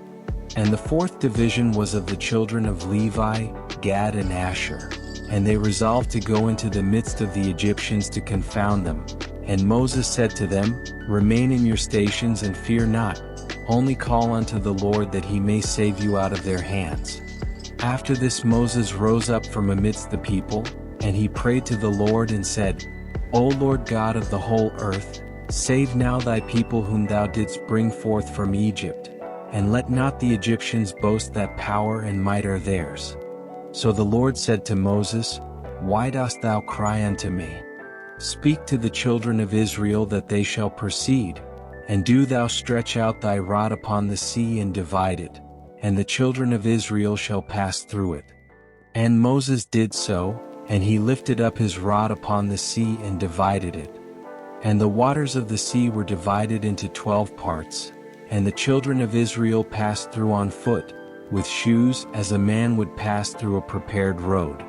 And the Lord manifested to the children of Israel his wonders in Egypt and in the sea by the hand of Moses and Aaron. And when the children of Israel had entered the sea, the Egyptians came after them, and the waters of the sea returned upon them, and they all sank in the water, and not one man was left except Pharaoh, who gave thanks to the Lord and believed in him. Therefore the Lord did not cause him to perish at that time with the Egyptians. And the Lord ordered an angel to take him from amongst the Egyptians, who cast him upon the land of Nineveh, and he reigned over it for a long time. And on that day the Lord saved Israel from the hand of Egypt. And all the children of Israel saw that the Egyptians had perished, and they beheld the great hand of the Lord, in what he had performed in Egypt and in the sea. Then sang Moses and the children of Israel this song unto the Lord, on the day when the Lord caused the Egyptians to fall before them. And all Israel sang in concert, saying, I will sing to the Lord, for he is greatly exalted, the horse and his rider has he cast into the sea. Behold, it is written in the book of the law of God. After this the children of Israel proceeded on their journey, and encamped in Marah, and the Lord gave to the children of Israel statutes and judgments in that place in Marah. And the Lord commanded the children of Israel to walk in all his ways and to serve him. And they journeyed from Marah and came to Elim, and in Elim were 12 springs of water and 70 date trees, and the children encamped there by the waters. And they journeyed from Elim and came to the wilderness of Sin, on the 15th day of the 2nd month after their departure from Egypt. At that time the Lord gave the manna to the children of Israel to eat. And the Lord caused food to rain from heaven for the children of Israel day by day. And the children of Israel ate the manna for 40 years, all the days that they were in the wilderness, until they came to the land of Canaan to possess it. And they proceeded from the wilderness of Sin and encamped in Alush. And they proceeded from Alush and encamped in Rephidim. And when the children of Israel were in Rephidim, Amalek the son of Eliphaz, the son of Esau, the brother of Zepho, came to fight against Israel. And he brought with him 801,000 men, and also magicians and conjurers, and he prepared for battle with Israel at Rephidim. And they carried on a great and severe battle against Israel, and the Lord delivered Amalek and his people into the hands of Moses and the children of Israel, and into the hand of Joshua son of Nun the Ephrathite, the servant of Moses. And the children of Israel smote Amalek and his people at the edge of the sword, but the battle was very sore upon the children of Israel. And the Lord said to Moses, Write this thing as a memorial for thee in a book, and place it in the hand of Joshua son of Nun, thy servant, and thou shalt command the children of Israel, saying, When thou shalt come to the land of Canaan, thou shalt utterly efface the remembrance of Amalek from under heaven. And Moses did so, and he took the book and wrote upon it these words, saying, Remember what Amalek has done to thee in the road when thou wentest forth from Egypt, who met thee in the road and smote thy rear, even those that were feeble behind thee when thou wast faint and weary. Therefore it shall be when the Lord thy God shall have given thee rest from all thine enemies round about in the land that the Lord thy God giveth thee for an inheritance, to possess it, that thou shalt blot out the remembrance of Amalek from under heaven. Thou shalt not forget it. And the king who shall have pity on Amalek, or upon his memory or upon his seed, behold, I will require compensation from him, and I will cut him off from amongst his people. And Moses wrote all these things in a book, and he enjoined the children of Israel to respect these matters. And the children of Israel proceeded from Rephidim, and they encamped in the wilderness of the Sinai, in the 3rd month from their going forth from Egypt. At that time came Reuel the Midianite, the father-in-law of Moses, with his daughter Zipporah and her 2 sons, for he had heard of the wonders the Lord had done to Israel, that he had delivered them from the hand of Egypt. And Reuel came to Moses in the wilderness where he encamped, where was the mountain of God. And Moses went forth to meet his father-in-law with great honor, and all Israel was with him. And Reuel and his children remained amongst the Israelites for many days, and Reuel knew the Lord from that day on. And in the 3rd month from the children of Israel's departure from Egypt, on the 6th day thereof, the Lord gave to Israel the 10 commandments on Mount Sinai. And all Israel heard all these commandments, and all Israel rejoiced exceedingly in the Lord on that day. And the glory of the Lord rested upon Mount Sinai, and he called to Moses, and Moses came in the midst of a cloud and ascended the mountain. And Moses was upon the mount 40 days and 40 nights. He ate no bread and drank no water, and the Lord instructed him in the statutes and judgments in order to teach the children of Israel. And the Lord wrote the 10 commandments which he commanded the children of Israel upon 2 tablets of stone, which he gave Moses as a memorial to rule the children of Israel. And at the end of 40 days and 40 nights, when the Lord had finished speaking to Moses on Mount Sinai, then the Lord gave to Moses the tablets of stone, written with the finger of God. And when the children of Israel saw that Moses tarried to come down from the mount, they gathered round Aaron and said, As for this man Moses, we know not what has become of him. Now therefore rise up, make unto us a God who shall go before us, so that thou shalt not die. And Aaron was greatly afraid of the people, and he ordered them to bring him gold, and he made it into a molten calf for the people. And the Lord said to Moses before he had come down from the mount, Get thee down, for thy people whom thou didst bring forth from Egypt have corrupted themselves. They have made to themselves a molten calf, and have bowed down to it. Now therefore leave me that I may consume them from off the earth, for they are a stiff-necked people. And Moses besought the countenance of the Lord, and he prayed to the Lord for the people on account of the calf which they had made. And he afterward descended from the mount, and in his hands were the 2 tablets of stone. which God had given him as a memorial to rule the Israelites. And when Moses approached the camp and saw the calf that the people had made, the anger of Moses was kindled, and he broke the tablets at the foot of the mount. And Moses came to the camp, and he took the calf and burned it with fire, and ground it till it became fine dust, and strewed it upon the water, and gave it to the Israelites to drink. And there died of the people by the swords of each other about 3,000 men who had made the calf. And on the morrow Moses said to the people, I will go up to the Lord, peradventure I may make atonement for your sins, which you have sinned to the Lord. And Moses again went up to the Lord, and he remained with the Lord 40 days and 40 nights. And during the 40 days did Moses entreat the Lord on behalf of the children of Israel, and the Lord hearkened to the prayer of Moses, and the Lord was entreated of him on behalf of Israel. Then spake the Lord to Moses to hew 2 stone tablets and to bring them up to the Lord, who would write upon them the 10 commandments. Now Moses did so, and he came down and hewed the 2 tablets and went up to Mount Sinai to the Lord, and the Lord wrote the 10 commandments upon the tablets. And Moses remained yet with the Lord 40 days and 40 nights, and the Lord instructed him in statutes and judgments to impart on Israel. And the Lord commanded him respecting the children of Israel, that they should make a sanctuary for the Lord, that his name might rest therein. And the Lord showed him the likeness of the sanctuary and the likeness of all its vessels. And at the end of the 40 days Moses came down from the mount, and the 2 tablets were in his hand. And Moses came to the children of Israel and spoke to them all the words of the Lord, and he taught them laws, statutes and judgments that the Lord had taught him. And Moses told the children of Israel the word of the Lord, that a sanctuary should be made for him, wherein to dwell amongst the children of Israel. And the people rejoiced greatly at all the good which the Lord had spoken to them through Moses, and they said, We will do all that the Lord has spoken to thee.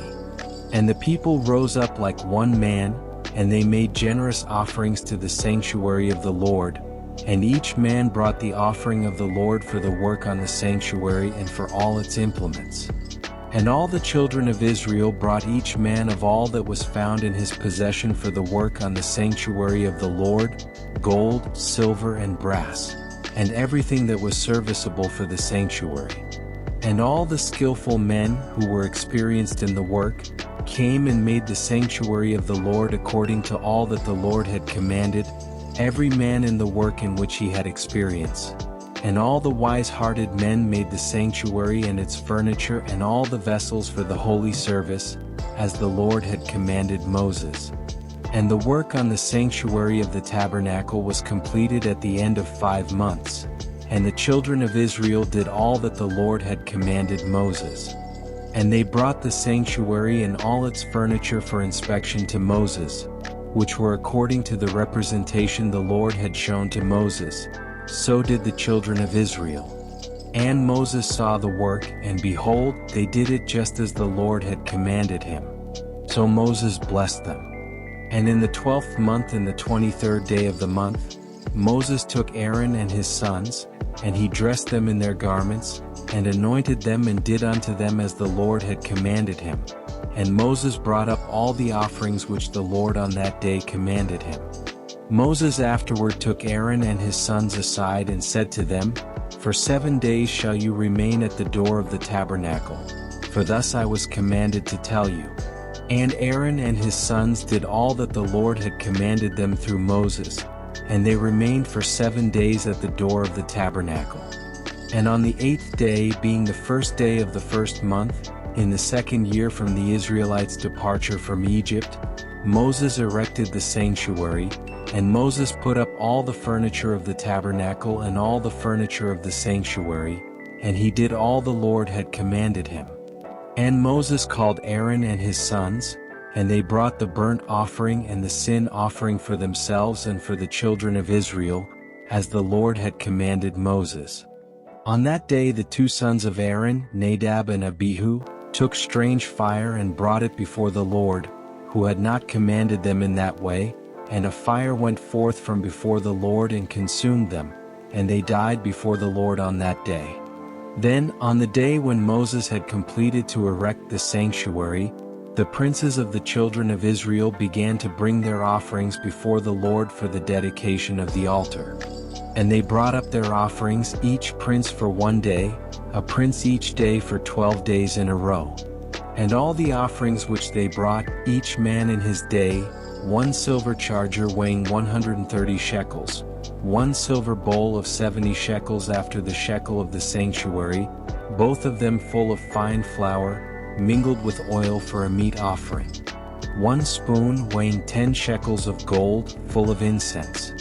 1 young bullock, 1 ram, 1 lamb of a year old for a burnt offering. And 1 kid of the goats for a sin offering. And for a sacrifice of peace offering, 2 oxen, 5 rams, 5 he-goats, 5 lambs of a year old. Thus did the 12 princes of Israel day by day, each man in his day. And it was after this, on the 13th day of the month, that Moses commanded the children of Israel to observe the Passover. And the children of Israel kept the Passover in its season in the 14th day of the month. As the Lord had commanded Moses, so did the children of Israel. And in the 2nd month, on the 1st day thereof, the Lord spoke unto Moses, saying, Number the heads of all the males of the children of Israel from 20 years old and upward, thou and thy brother Aaron and the 12 princes of Israel. And Moses did so, and Aaron came with the 12 princes of Israel, and they numbered the children of Israel in the wilderness of Sinai. And the numbers of the children of Israel by the houses of their fathers, from 20 years old and upward, were 603,550. But the children of Levi were not numbered amongst their brethren, the children of Israel. And the number of all the firstborn males of the children of Israel from 1 month old and upward was 22,273. And the number of all the males of the children of Levi from 1 month old and upward was 22,000. And Moses placed the priests and the Levites, each man to his service and to his burden, to serve the sanctuary of the tabernacle, as the Lord had commanded Moses. And on the 20th day of the month, the cloud was taken away from the tabernacle of testimony. At that time the children of Israel continued their journey away from the wilderness of Sinai, and they took a journey of 3 days, and the cloud rested upon the tabernacle in the wilderness of Paran.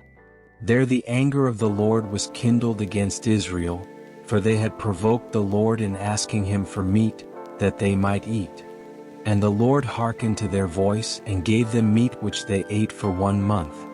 But after this the anger of the Lord was kindled against them, and he smote them with a great slaughter, and they were buried there in that place.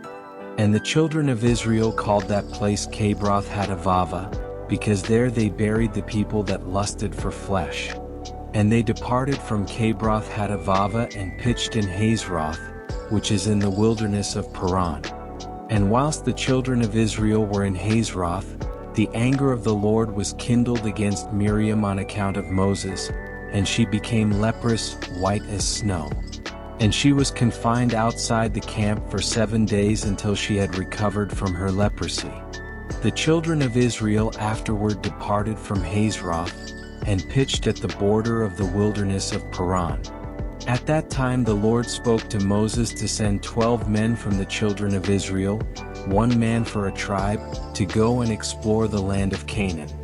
And Moses sent the 12 men, and they came to the land of Canaan to search and examine it, and they explored the whole land from the wilderness of Sin to Rechab as thou comest to Chamath. And at the end of 40 days they came to Moses and Aaron, and they brought him word as it was in their hearts. And 10 of the men brought up an evil report to the children of Israel about the land they had explored, saying, It is better for us to return to Egypt than to go to this land, a land that consumes its inhabitants. But Joshua the son of Nun and Caleb the son of Jephunneh, who were of those that explored the land, said, The land is exceedingly good. If the Lord delight in us, then he will bring us to this land and give it to us, for it is a land flowing with milk and honey. But the children of Israel would not hearken to them, and they hearkened to the words of the 10 men who had brought up an evil report about the land. And the Lord heard the murmurings of the children of Israel, and he was angry and swore, saying, Surely not one man of this wicked generation shall see the land from 20 years old and upward, excepting Caleb, the son of Jephunneh, and Joshua, the son of Nun. But surely this wicked generation shall perish in this wilderness, and their children shall come to the land, and they shall possess it. So the anger of the Lord was kindled against Israel, and he made them wander in the wilderness for 40 years until that wicked generation came to an end, because they did not follow the Lord. And the people dwelt in the wilderness of Paran for a long time, and they afterward proceeded to the wilderness by the way of the Red Sea. At that time Korah, the son of Jetzer, the son of Kehath, the son of Levi, gathered many men of the children of Israel, and they rose up and quarreled with Moses and Aaron and the whole congregation. And the Lord was angry with them, and the earth opened its mouth and swallowed them up, with their houses and all their belongings, and all the men belonging to Korah. And after this, God made the people go round by the way of Mount Seir for a long time. At that time the Lord said unto Moses, Provoke not a war against the children of Esau, for I will not give you anything that belongs to them, as much as the sole of the foot could tread upon, for I have given Mount Seir for an inheritance to Esau. Therefore did the children of Esau fight against the children of Seir in former times. And the Lord delivered the children of Seir into the hands of the children of Esau, and destroyed them from before them. And the children of Esau have dwelt in their stead unto this day. Therefore the Lord said to the children of Israel, Fight not against your brethren, the children of Esau, for nothing in their land belongs to you, but you may buy food from them for money and eat it, and buy water from them for money and drink it. And the children of Israel did according to the word of the Lord. And the children of Israel went about in the wilderness, going round by the way of Mount Sinai for a long time, and touched not the children of Esau, and they continued in that district for 19 years. At that time died Latinus king of the children of Chittim, in the 45th year of his reign, which is the 14th year of the children of Israel's departure from Egypt. And they buried him in his place which he had built for himself in the land of Chittim, and Abimnaz reigned in his place for 38 years. And the children of Israel passed the boundary of the children of Esau in those days, at the end of 19 years, and they came and passed the road of the wilderness of Moab. And the Lord said to Moses, Besiege not Moab, and do not fight against them, for I will give you nothing of their land. And the children of Israel passed the road of the wilderness of Moab for 19 years, and they did not fight against them. And in the 36th year of the children of Israel's departure from Egypt, the Lord smote the heart of Sihon, king of the Amorites, and he waged war, and went forth to fight against the children of Moab. And Sihon sent messengers to Beer, the son of Janeas the son of Balaam, a counselor to the king of Egypt, and to Balaam his son, to curse Moab, in order that it might be delivered into the hand of Sihon. And the messengers went and brought Beer the son of Janeas and Balaam his son from Pethor in Mesopotamia. So Beer and Balaam his son came to the city of Sihon, and they cursed Moab and their king in the presence of Sihon king of the Amorites. So Sihon went out with his whole army, and he went to Moab and fought against them, and he subdued them, and the Lord delivered them into his hands, and Sihon slew the king of Moab. And Sihon took all the cities of Moab in the battle. He also took Heshbon from them, for Heshbon was one of the cities of Moab, and Sihon placed his princes and his nobles in Heshbon, and Heshbon belonged to Sihon in those days. Therefore the parable speakers Beer and Balaam his son uttered these words, saying, Come unto Heshbon, the city of Sihon will be built and established. Woe unto thee, Moab! Thou art lost, O people of Chemosh! Behold, it is written upon the book of the law of God. And when Sihon had conquered Moab, he placed guards in the cities he had taken from Moab, and a considerable number of the children of Moab fell in battle into the hand of Sihon, and he made a great capture of them, sons and daughters, and he slew their king. so Sihon turned back to his own land. And Sihon gave numerous presents of silver and gold to Beer and Balaam his son, and he dismissed them, and they went to Mesopotamia to their home and country. At that time all the children of Israel passed from the road of the wilderness of Moab, and returned and surrounded the wilderness of Edom. So the whole congregation came to the wilderness of Sin in the first month of the 40th year from their departure from Egypt. And the children of Israel dwelt there in Kadesh, in the wilderness of Sin, and Miriam died there and she was buried there. At that time Moses sent messengers to King Hadad of Edom, saying, Thus says thy brother Israel, Let me pass I pray thee through thy land, we will not pass through field or vineyard, we will not drink the water of the well, we will walk on the king's road.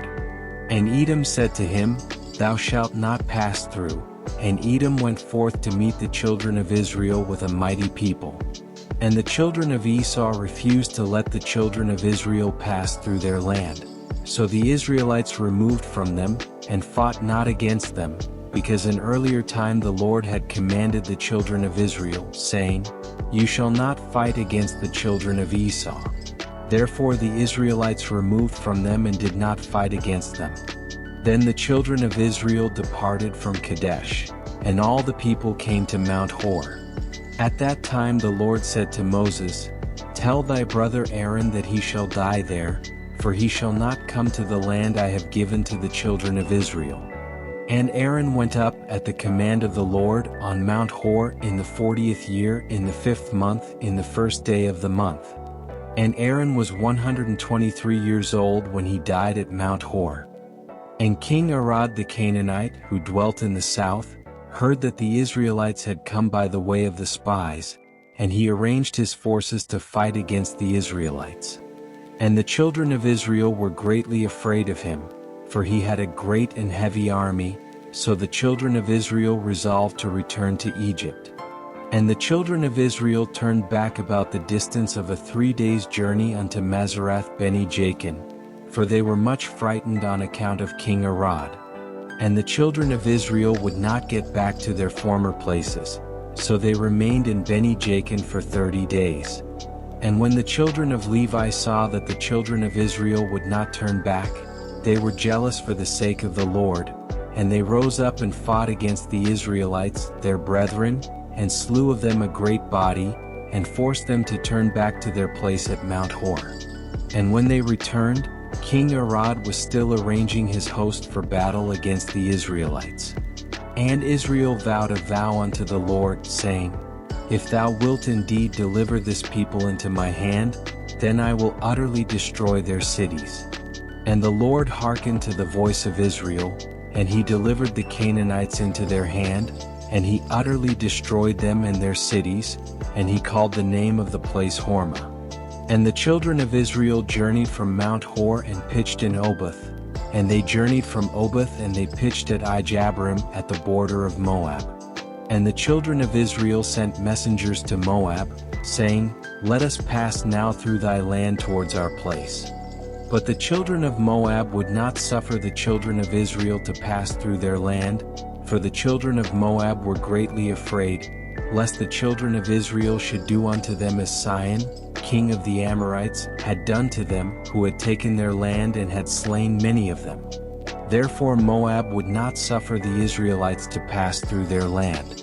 And the Lord commanded the children of Israel, saying that they should not fight against Moab. So the Israelites removed from Moab. And the children of Israel journeyed from the border of Moab, and they came to the other side of the Arnon River at the border of Moab, between Moab and the Amorites, and they pitched at the border of the land of Sihon, king of the Amorites, in the wilderness of Kedemoth. And the children of Israel sent messengers to Sihon, king of the Amorites, saying, Let us pass through thy land, we will not turn into the fields or into the vineyards, we will go along on the king's highway until we shall have passed thy border. But Sihon would not suffer the Israelites to pass. So Sihon collected all the people of the Amorites and went forth into the wilderness to meet the children of Israel, and he fought against Israel and Jahaz. And the Lord delivered Sihon king of the Amorites into the hand of the children of Israel, and Israel smote all the people of Sihon with the edge of the sword, and they avenged the cause of Moab.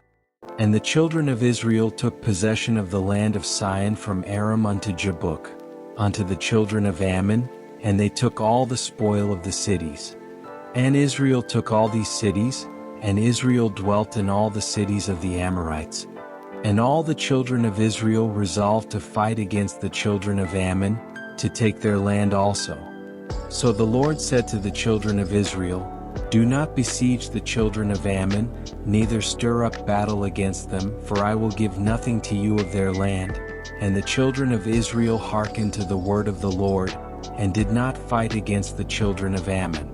And the children of Israel turned and went up by the way of Bashan to the land of King Og of Bashan. And King Og of Bashan went out to meet the Israelites in battle, and he had with him many valiant men, and a very strong force from the people of the Amorites.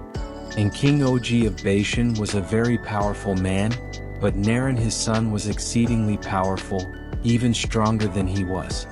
And Og said in his heart, Behold, now the whole camp of Israel takes up a space of 3 parsa. Now will I smite them at once without sword or spear. And Og went up Mount Jahaz and took there from one large stone, the length of which was 3 parsa, and he placed it on his head, and resolved to throw it upon the camp of the children of Israel, to smite all the Israelites with that stone. And the angel of the Lord came and pierced the stone upon the head of Og, and the stone fell upon the neck of Og, so that Og fell to the earth on account of the weight of the stone upon his neck. At that time the Lord said to the children of Israel, Be not afraid of him, for I have given him and all his people and all his land into your hand, and you shall do to him as you did to Sihon. And Moses went down to him with a small number of the children of Israel, and Moses smote Og with a stick at the ankles of his feet and smote him. The children of Israel afterward pursued the children of Og and all his people, and they beat and destroyed them till there was no remnant left of them. Moses afterward sent some of the children of Israel to spy out Jazer, for Jazer was a very famous city.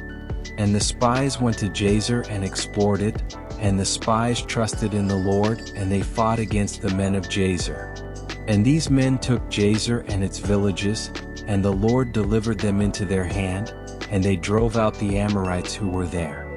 And the children of Israel took the land of the 2 kings of the Amorites, 60 cities which were at the other side of the Jordan, from the brook of Arnon unto Mount Hermon. And the children of Israel journeyed and came into the plain of Moab, which is on this side of Jordan, by Jericho. And the children of Moab heard all the evil which the children of Israel had done to the 2 kings of the Amorites, to Sihon and Og. So all the men of Moab were greatly afraid of the Israelites. And the elders of Moab said, Behold, the 2 kings of the Amorites, Sihon and Og, who were more powerful than all the kings of the earth, could not stand against the children of Israel. How then can we stand before them? Surely they sent us a message some time ago to pass through our land on their way, and we would not suffer them. Now they will turn upon us with their heavy swords and destroy us. And Moab was distressed on account of the children of Israel, and they were greatly afraid of them, and they counseled together what was to be done against the children of Israel. And the elders of Moab resolved and took one of their men, Balak, the son of Zippor the Moabite, and made him king over them at that time, and Balak was a very wise man. And the elders of Moab rose up and sent an envoy to the children of Midian to make peace with them. For a great battle and enmity existed in those days between Moab and Midian, from the days of Hadad, the son of King Bedad of Edom, who smote Midian in the field of Moab, unto these days. And the children of Moab sent an envoy to the children of Midian, and they made peace with them. And the elders of Midian came to the land of Moab to make peace on behalf of the children of Midian. And the elders of Moab counseled with the elders of Midian what to do in order to save their lives from Israel. And all the children of Moab said to the elders of Midian, We now see that the children of Israel lick up all that are round about us, as the ox licks up the grass of the field? For thus did they do to the 2 kings of the Amorites, who are stronger than we. And the elders of Midian said to Moab, We have heard that at the time when Sihon king of the Amorites fought against you, when he prevailed over you and took your land, he had sent messengers to Beer, the son of Janeas, and to Balaam, his son from Mesopotamia, and they came and cursed you. Therefore did the hand of Sihon prevail over you that he took your land. Now therefore send you also messengers to Balaam his son, for he still remains in his land, and give him his hire, that he may come and curse all the people of whom you are afraid. So the elders of Moab heard this thing, and it pleased them to send messengers to Balaam son of Beer. So Balak the son of King Zippor of Moab sent messengers to Balaam, saying, Behold, there is a people that came out from Egypt. Behold, they cover the face of the earth, and they abide over against me. Now therefore come and curse this people for me, for they are too mighty for me. Peradventure I shall prevail to fight against them and drive them out. For I heard that he whom thou blessest is blessed, and whom thou cursest is cursed. So the messengers of Balak went to Balaam and brought Balaam to Moab in order to curse the people that was going to fight against Moab. And Balaam came to Balak in order to curse Israel. And the Lord said to Balaam, Curse not this people, for it is blessed. And Balak urged Balaam day by day to curse Israel, but Balaam hearkened not to Balak on account of the word of the Lord, which he had spoken to Balaam. And when Balak saw that Balaam would not accede to his wish, he rose up and went home, and Balaam also returned to his land, and he went from there to Midian. And the children of Israel journeyed in the plain of Moab, and pitched by the Jordan, from Beth Jesemoth even unto Abel Shittim, at the end of the plains of Moab. And when the children of Israel abode in the plain of Shittim, they began to commit whoredom with the daughters of Moab. And the children of Israel approached Moab, and the children of Moab pitched their tents opposite the camp of the children of Israel. And the children of Moab were afraid of the children of Israel, and the children of Moab took all their daughters and their wives of beautiful aspect and comely appearance, and dressed them in gold and silver and costly garments. And the children of Moab seated those women at the door of their tents, in order that the children of Israel might see them and turn to them, and not fight against Moab. And all the children of Moab did this thing to the children of Israel, and every man placed his wife and daughter at the door of his tent. And all the children of Israel saw the act of the children of Moab, and the children of Israel turned to the daughters of Moab and coveted them, and they went to them. And it came to pass that when a Hebrew came to the door of the tent of Moab, and saw a daughter of Moab and desired her in his heart, and spoke with her at the door of the tent that which he desired, whilst they were speaking together, the men of the tent would come out and speak to the Hebrew like unto these words, Surely you know that we are brethren, we are all the descendants of Lot and the descendants of Abraham his brother. Wherefore then will you not remain with us, and wherefore will you not eat our bread and our sacrifice? And when the children of Moab had thus overwhelmed him with their speeches, and enticed him by their flattering words, they seated him in the tent and cooked and sacrificed for him, and he ate of their sacrifice and of their bread. They then gave him wine, and he drank and became intoxicated, and they placed before him a beautiful damsel, and he did with her as he liked, for he knew not what he was doing, as he had drunk plenty of wine. Thus did the children of Moab do to Israel in that place, in the plain of Shittim, and the anger of the Lord was kindled against Israel on account of this matter, and he sent a pestilence amongst them, and there died of the Israelites 24,000 men. Now there was a man of the children of Simeon whose name was Zimri, the son of Salu, who connected himself with the Midianite Cosbi, the daughter of King Zur of Midian, in the sight of all the children of Israel. And Phinehas, the son of Eleazar the son of Aaron the priest, saw this wicked thing Zimri had done, and he took his spear and rose up and went after them, and pierced them both and slew them, and then the pestilence ceased from the children of Israel. At that time after the pestilence, the Lord said to Moses and to Eleazar the son of Aaron the priest, saying, Number the heads of the whole community of the children of Israel from 20 years old and upward, all that went forth in the army. And Moses and Eleazar numbered the children of Israel after their families, and the number of all Israel was 700,730. And the number of all the males of the children of Levi from 1 month old and upward was 23,000. And amongst these there was not a man of those numbered by Moses and Aaron in the wilderness of Sinai, for the Lord had told them that they would die in the wilderness. So they all died, and not one had been left of them excepting Caleb the son of Jephunneh, and Joshua the son of Nun.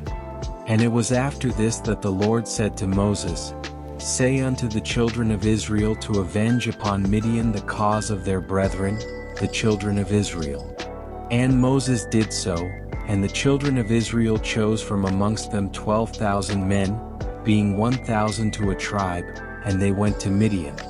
And the children of Israel warred against Midian, and they slew every male, also the 5 princes of Midian, and Balaam, the son of Beer, did they slay with the sword.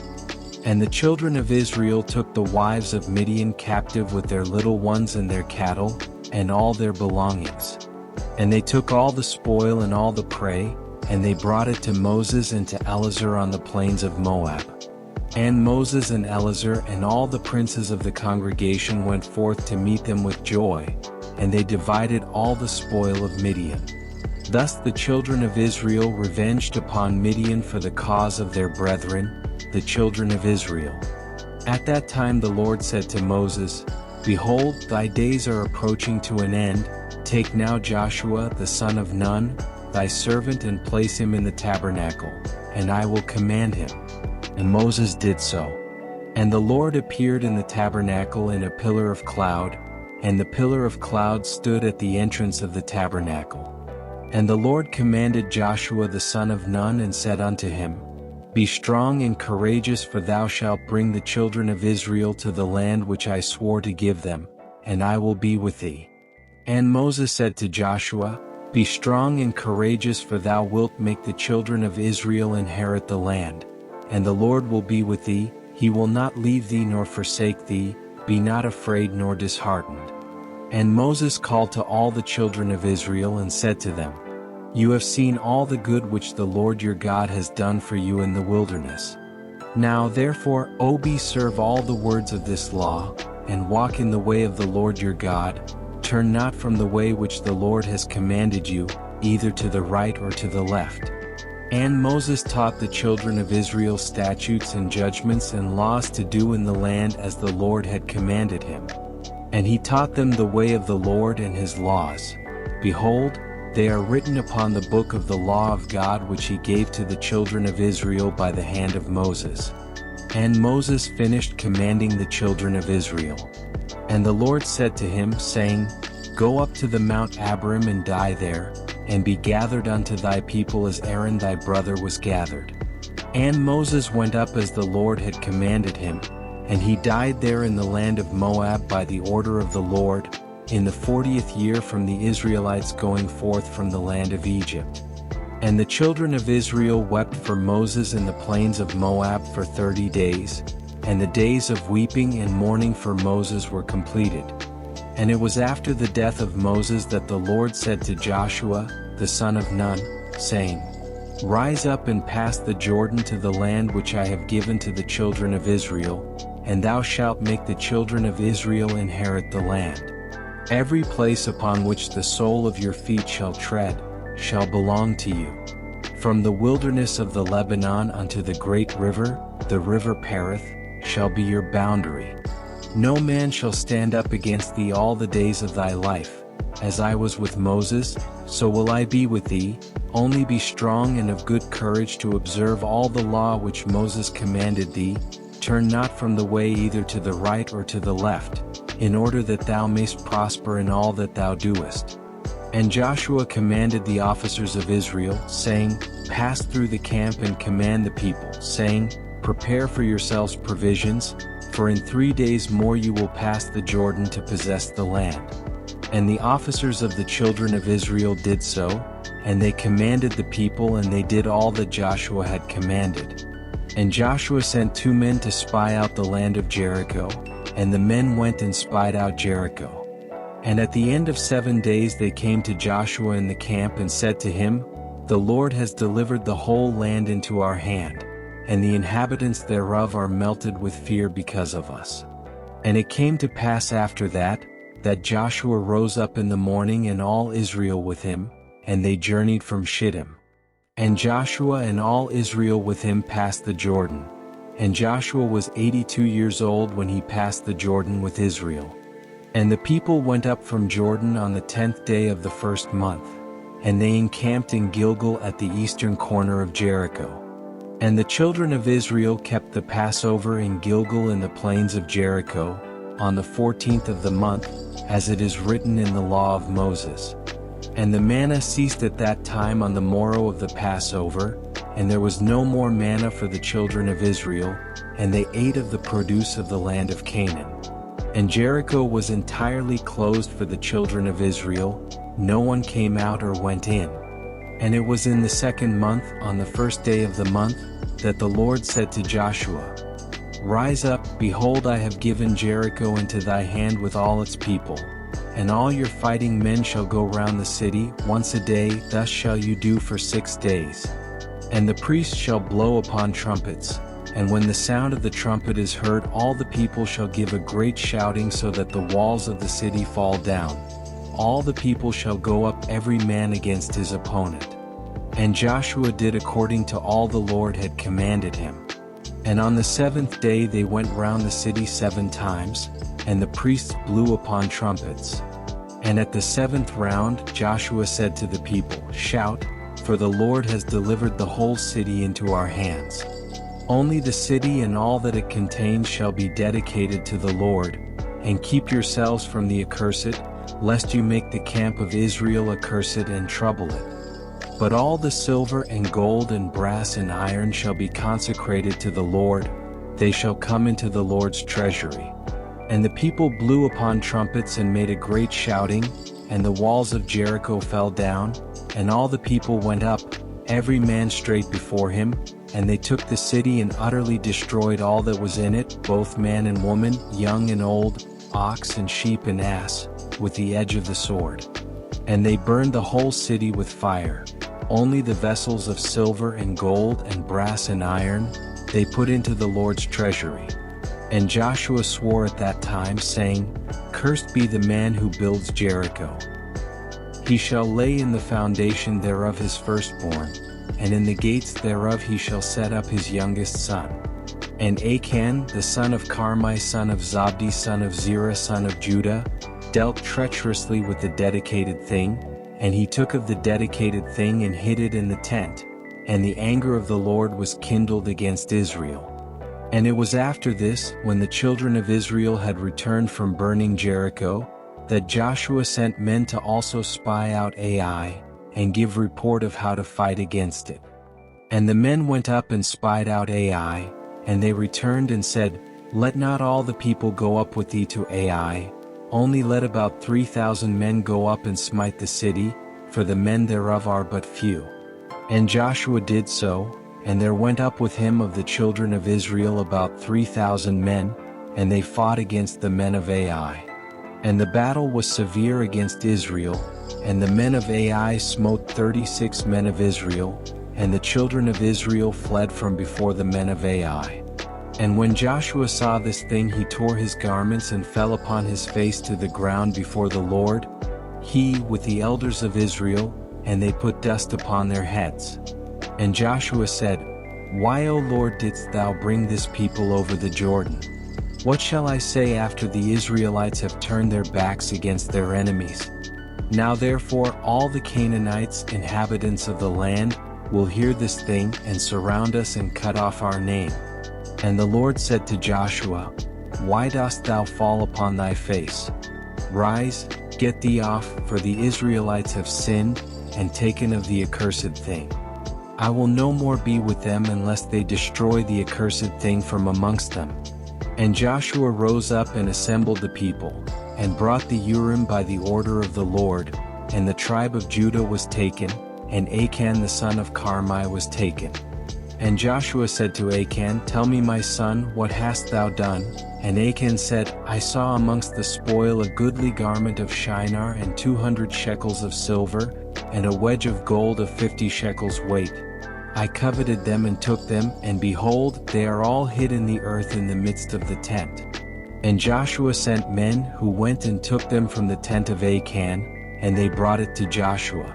And Joshua took Achan and these things and his sons and daughters and all his belongings, and they brought them into the valley of Achor. And Joshua burned them there with fire, and all the Israelites stoned Achan with stones, and they raised over him a heap of stones. Therefore did he call that place the valley of Achor. In this way the Lord's anger was appeased, and Joshua afterward came to the city and fought against it. And the Lord said to Joshua, Fear not, neither be thou dismayed. Behold, I have given into thy hand Ai, her king and her people.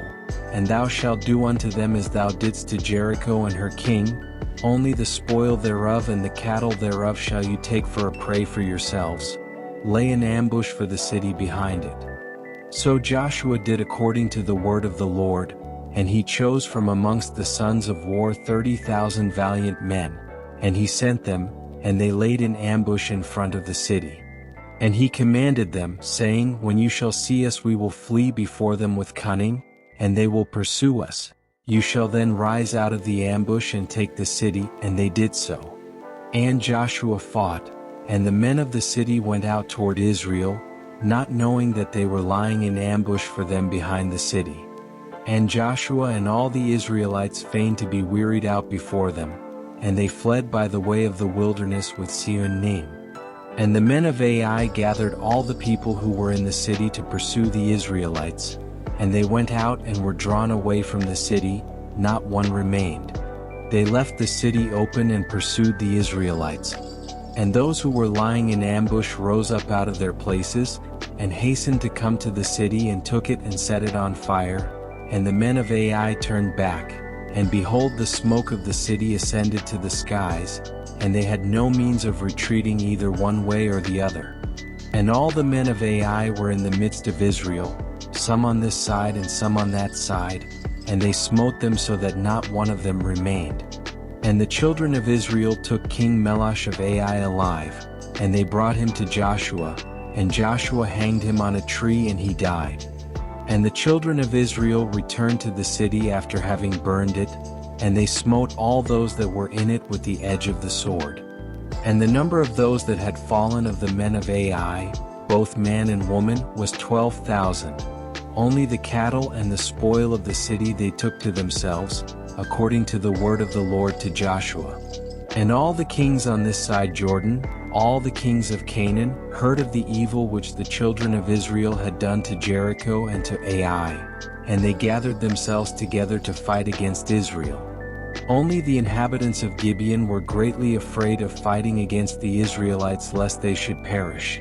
So they acted cunningly, and they came to Joshua and to all Israel, and said unto them, We have come from a distant land, now therefore make a covenant with us. And the inhabitants of Gibeon overreached the children of Israel, and the children of Israel made a covenant with them, and they made peace with them, and the princes of the congregation swore unto them. But afterward the children of Israel knew that they were neighbors to them and were dwelling amongst them. But the children of Israel slew them not, for they had sworn to them by the Lord, and they became hewers of wood and drawers of water. And Joshua said to them, Why did you deceive me to do this thing to us? And they answered him, saying, Because it was told to thy servants all that you had done to all the kings of the Amorites, and we were greatly afraid of our lives, and therefore we did this thing. And Joshua appointed them on that day to hack wood and to draw water, and he divided them for slaves to all the tribes of Israel. And when King Adonizedek of Jerusalem heard all that the children of Israel had done to Jericho and to Ai, he sent to King Hoam of Hebron and to King Piram of Jarmuth and to King Japhia of Lachish and to King Deber of Eglon, saying, Come up to me and help me, that we may smite the children of Israel and the inhabitants of Gibeon who have made peace with the children of Israel. And they gathered themselves together, and the 5 kings of the Amorites went up with all their camps, a mighty people numerous as the sand of the seashore. And all these kings came and encamped before Gibeon, and they began to fight against the inhabitants of Gibeon. And all the men of Gibeon sent to Joshua, saying, "Come up quickly to us and help us, for all the kings of the Amorites have gathered together to fight against us." And Joshua and all the fighting people went up from Gilgal, and Joshua came suddenly to them, and smote these 5 kings with a great slaughter. And the Lord confounded them before the children of Israel, who smote them with a terrible slaughter in Gibeon, and pursued them along the way that goes up to Beth-boron unto Makkedah, and they fled from before the children of Israel. And whilst they were fleeing, the Lord sent upon them hailstones from heaven, and more of them died by the hailstones than by the slaughter of the children of Israel. And the children of Israel pursued them, and they still smote them in the road, going on and smiting them. And when they were smiting, the day was declining toward evening, and Joshua said in the sight of all the people, "Sun, stand thou still upon Gibeon, and thou moon in the valley of Ajalon, until the nation shall have revenged itself upon its enemies." And the Lord hearkened to the voice of Joshua, and the sun stood still in the midst of the heavens, and it stood still 36 times, and the moon also stood still and hastened not to go down during the whole day. And there was no day like that before it or after it, that the Lord hearkened to the voice of a man, for the Lord fought for Israel. Then spoke Joshua this song, on the day that the Lord had given the Amorites into the hand of Joshua and the children of Israel, and he said in the sight of all Israel, "Thou hast done mighty things, O Lord. Thou hast performed great deeds. Who is like unto thee? My lips shall sing to thy name. My goodness and my fortress, my high tower, I will sing a new song unto thee. With thanksgiving will I sing to thee. Thou art the strength of my salvation. All the kings of the earth shall praise thee, the princes of the world shall sing to thee, the children of Israel shall rejoice in thy salvation, they shall sing and praise thy power. To thee, O Lord, did we confide. We said, Thou art our God, for thou wast our shelter and strong tower against our enemies. To thee we cried and were not ashamed, in thee we trusted and were delivered. When we cried unto thee, thou didst hear our voice, thou didst deliver our souls from the sword, thou didst show unto us thy grace, thou didst give unto us thy salvation, thou didst rejoice our hearts with thy strength. Thou didst go forth for our salvation, with thine arm thou didst redeem thy people, thou didst answer us from the heavens of thy holiness, thou didst save us from 10,000s of people. The sun and moon stood still in heaven, and thou didst stand in thy wrath against our oppressors and didst command thy judgments over them. All the princes of the earth stood up, the kings of the nations had gathered themselves together, they were not moved at thy presence, they desired thy battles. Thou didst rise against them in thine anger, and didst bring down thy wrath upon them, thou didst destroy them in thine anger, and cut them off in thine heart. Nations have been consumed by thy fury, kingdoms have declined because of thy wrath, thou didst wound kings in the day of thine anger. Thou didst pour out thy fury upon them, thy wrathful anger took hold of them, thou didst turn their iniquity upon them, and didst cut them off in their wickedness. They did spread a trap, they fell therein, in the net they hid their foot was caught. Thine hand was ready for all thine enemies who said, Through our sword we possess the land, through our arms we dwell in the city. Thou didst fill their faces with shame, thou didst bring their horns down to the ground, thou didst terrify them in thy wrath and didst destroy them in thine anger. The earth trembled and shook at the sound of thy storm over them. Thou didst not withhold their souls from death and didst bring down their lives to the grave. Thou didst pursue them in thy storm, thou didst consume them in thy whirlwind, thou didst turn their rain into hail. They fell in deep pits so that they could not rise. Their carcasses were like rubbish cast out in the middle of the streets. they were consumed and destroyed in thine anger. Thou didst save thy people with thy might. Therefore our hearts rejoice in thee, our souls exult in thy salvation. Our tongues shall relate thy might, we will sing and praise thy wondrous works. For thou didst save us from our enemies, thou didst deliver us from those who rose up against us.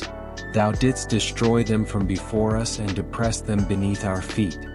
Thus shall all thine enemies perish, Lord, and the wicked shall be like chaff driven by the wind, and thy beloved shall be like trees planted by the waters. So Joshua and all Israel with him returned to the camp in Gilgal, after having smitten all the kings, so that not a remnant was left of them. And the 5 kings fled alone on foot from battle, and hid themselves in a cave, and Joshua sought for them in the field of battle, and did not find them. And it was afterward told to Joshua, saying, The kings are found, and behold, they are hidden in a cave. And Joshua said, Appoint men to be at the mouth of the cave to guard them, lest they take themselves away, and the children of Israel did so. And Joshua called to all Israel and said to the officers of battle, Place your feet upon the necks of these kings. And Joshua said, So shall the Lord do to all your enemies. And Joshua commanded afterward that they should slay the kings and cast them into the cave, and to put great stones at the mouth of the cave. And Joshua went afterward with all the people that were with him on that day to Makkedah, and he smote it with the edge of the sword. And he utterly destroyed the souls and all belonging to the city, and he did to the king and people thereof as he had done to Jericho. And he passed from there to Labnah, and he fought against it, and the Lord delivered it into his hand, and Joshua smote it with the edge of the sword and all the souls thereof, and he did to it and to the king thereof as he had done to Jericho. And from there he passed on to Lachish to fight against it, and King Horam of Gaza went up to assist the men of Lachish, and Joshua smote him and his people until there was none left to him. And Joshua took Lachish and all the people thereof, and he did to it as he had done to Libnah. And Joshua passed from there to Eglon, and he took that also, and he smote it and all the people thereof with the edge of the sword. And from there he passed to Hebron and fought against it and took it and utterly destroyed it. And he returned from there with all Israel to Debir and fought against it and smote it with the edge of the sword. And he destroyed every soul in it, he left none remaining, and he did to it and the king thereof as he had done to Jericho. And Joshua smote all the kings of the Amorites from Kadesh Barnea to Azzah, and he took their country at once, for the Lord fought for Israel. And Joshua with all Israel came to the camp to Gilgal. When at that time King Jabin of Chazar heard all that Joshua had done to the kings of the Amorites, Jabin sent to King Jobab of Midian, and to King Laban of Shimron, to King Jephthah of Achshaph, and to all the kings of the Amorites, saying, Come quickly to us and help us, that we may smite the children of Israel before they come upon us and do unto us as they have done to the other kings of the Amorites. And all these kings hearkened to the words of King Jabin of Chazar, and they went forth with all their camps, 17 kings. And their people were as numerous as the sand on the seashore, together with horses and chariots innumerable, and they came and pitched together at the waters of Merom, and they met to fight together against Israel. And the Lord said to Joshua, Be not afraid of them, for tomorrow about this time I will deliver them up, all slain before you. Thou shalt hock their horses and burn their chariots with fire. And Joshua came with all the men of war suddenly upon them and smote them, and they fell into their hands, for the Lord had delivered them into the hands of the children of Israel. So the children of Israel pursued all these kings with their camps, and smote them until there was none left of them, and Joshua did to them as the Lord had spoken to him. And Joshua returned at that time to Chazar and smote it with the sword and destroyed every soul in it, and burned it with fire, and from Chazar, Joshua passed to Shimron and smote it and utterly destroyed it.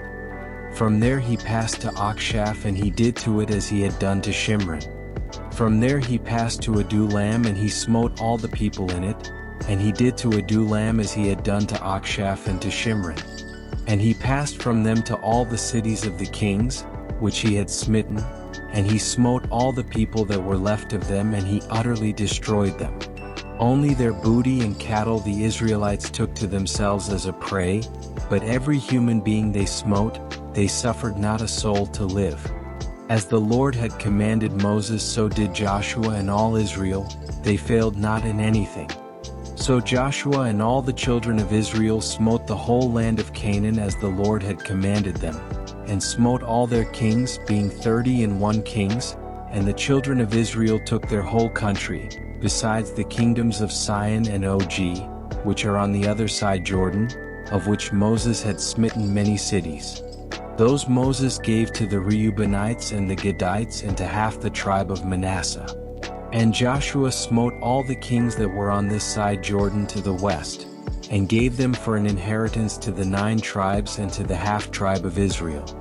5 years did Joshua carry on the war with these kings, and he gave their cities to the Israelites, and the land became tranquil from battle throughout the cities of the Amorites and the Canaanites.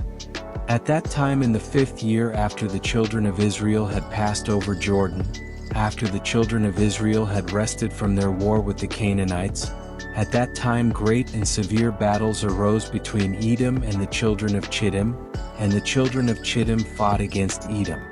And King Abianus of Chittim went forth in that year, that is in the 31st year of his reign, and he had a great force with him of the mighty men of the children of Chittim, and he went to Seir to fight against the children of Esau.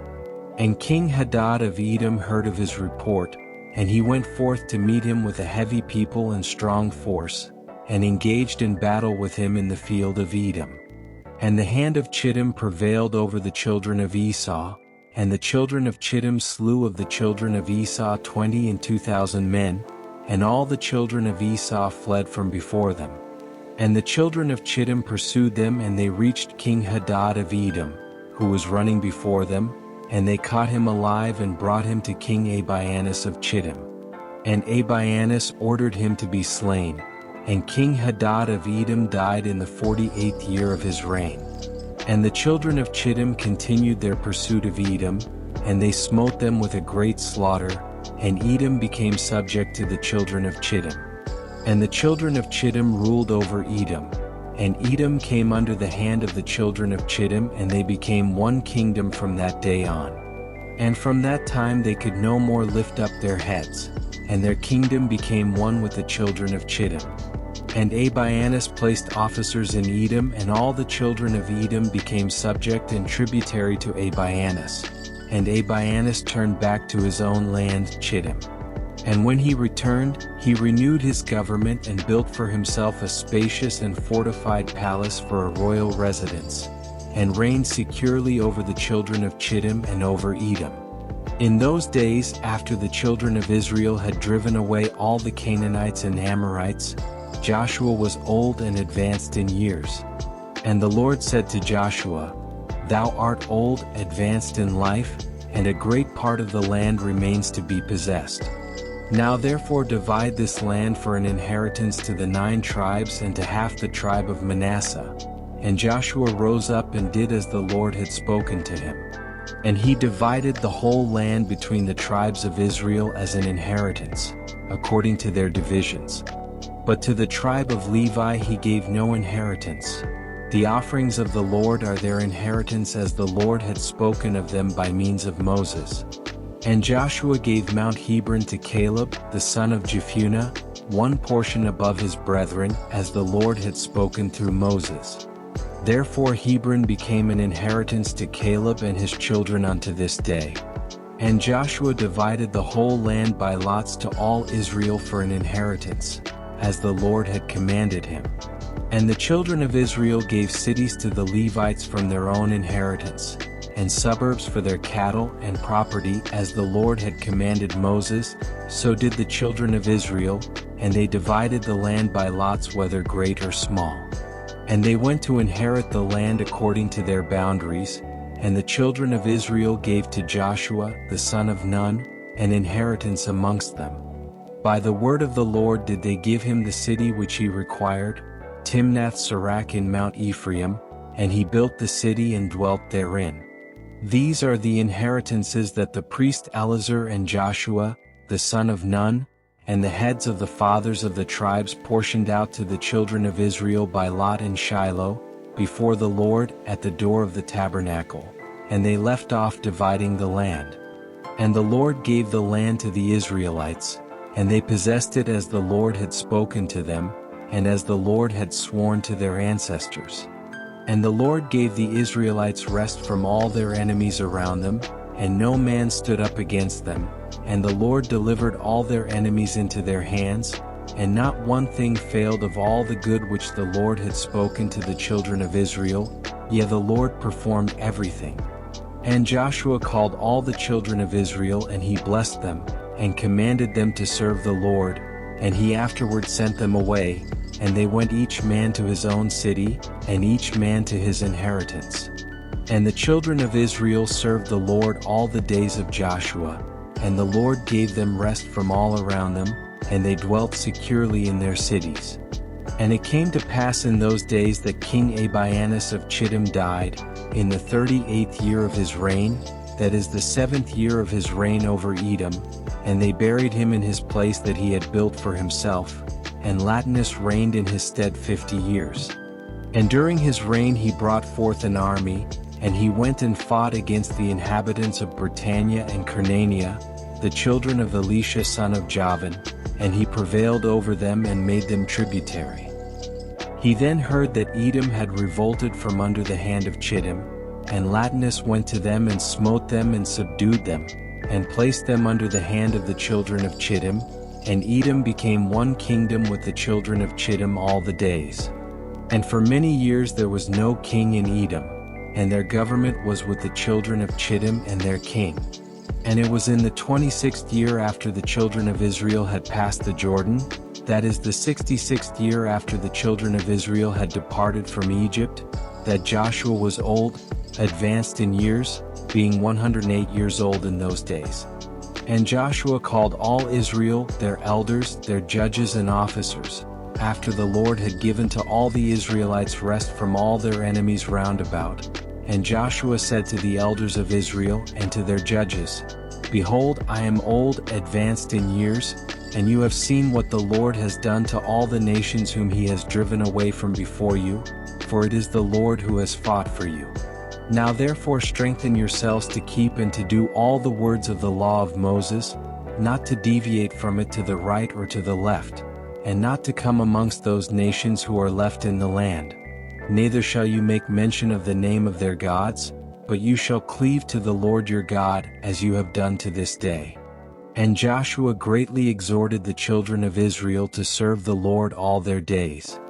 And all the Israelites said, We will serve the Lord our God all our days, we and our children and our children's children and our seed forever. And Joshua made a covenant with the people on that day, and he sent away the children of Israel, and they went each man to his inheritance and to his city.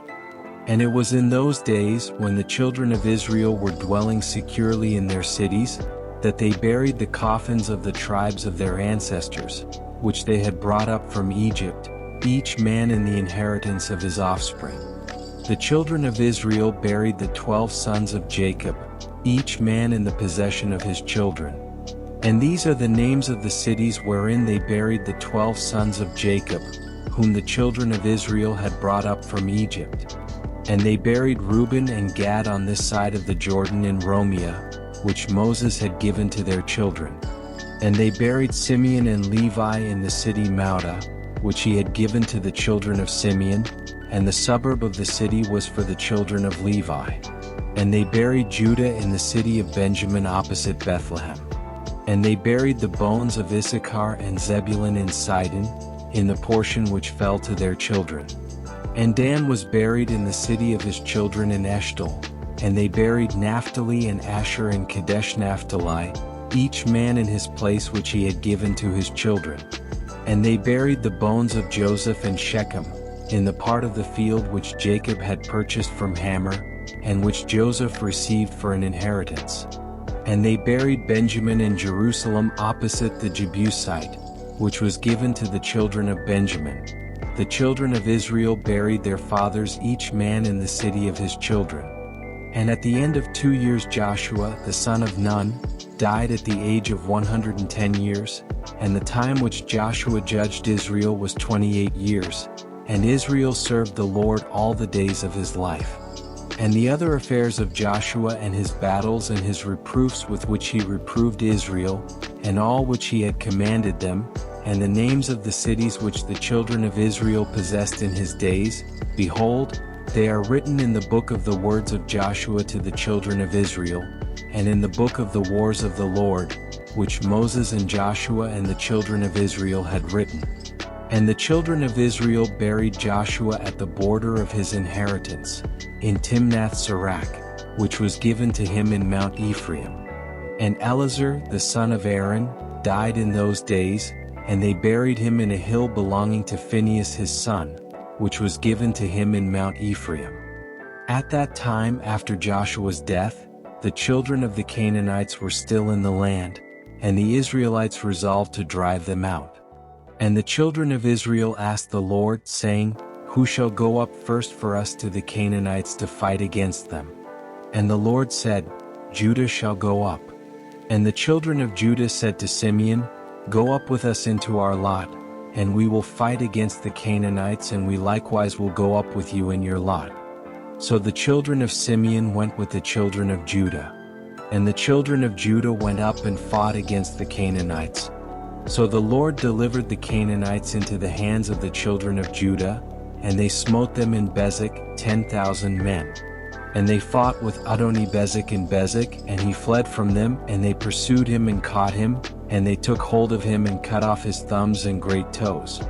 And Adoni-Bezek said, 70 kings having their thumbs and great toes cut off, gathered their meal under my table.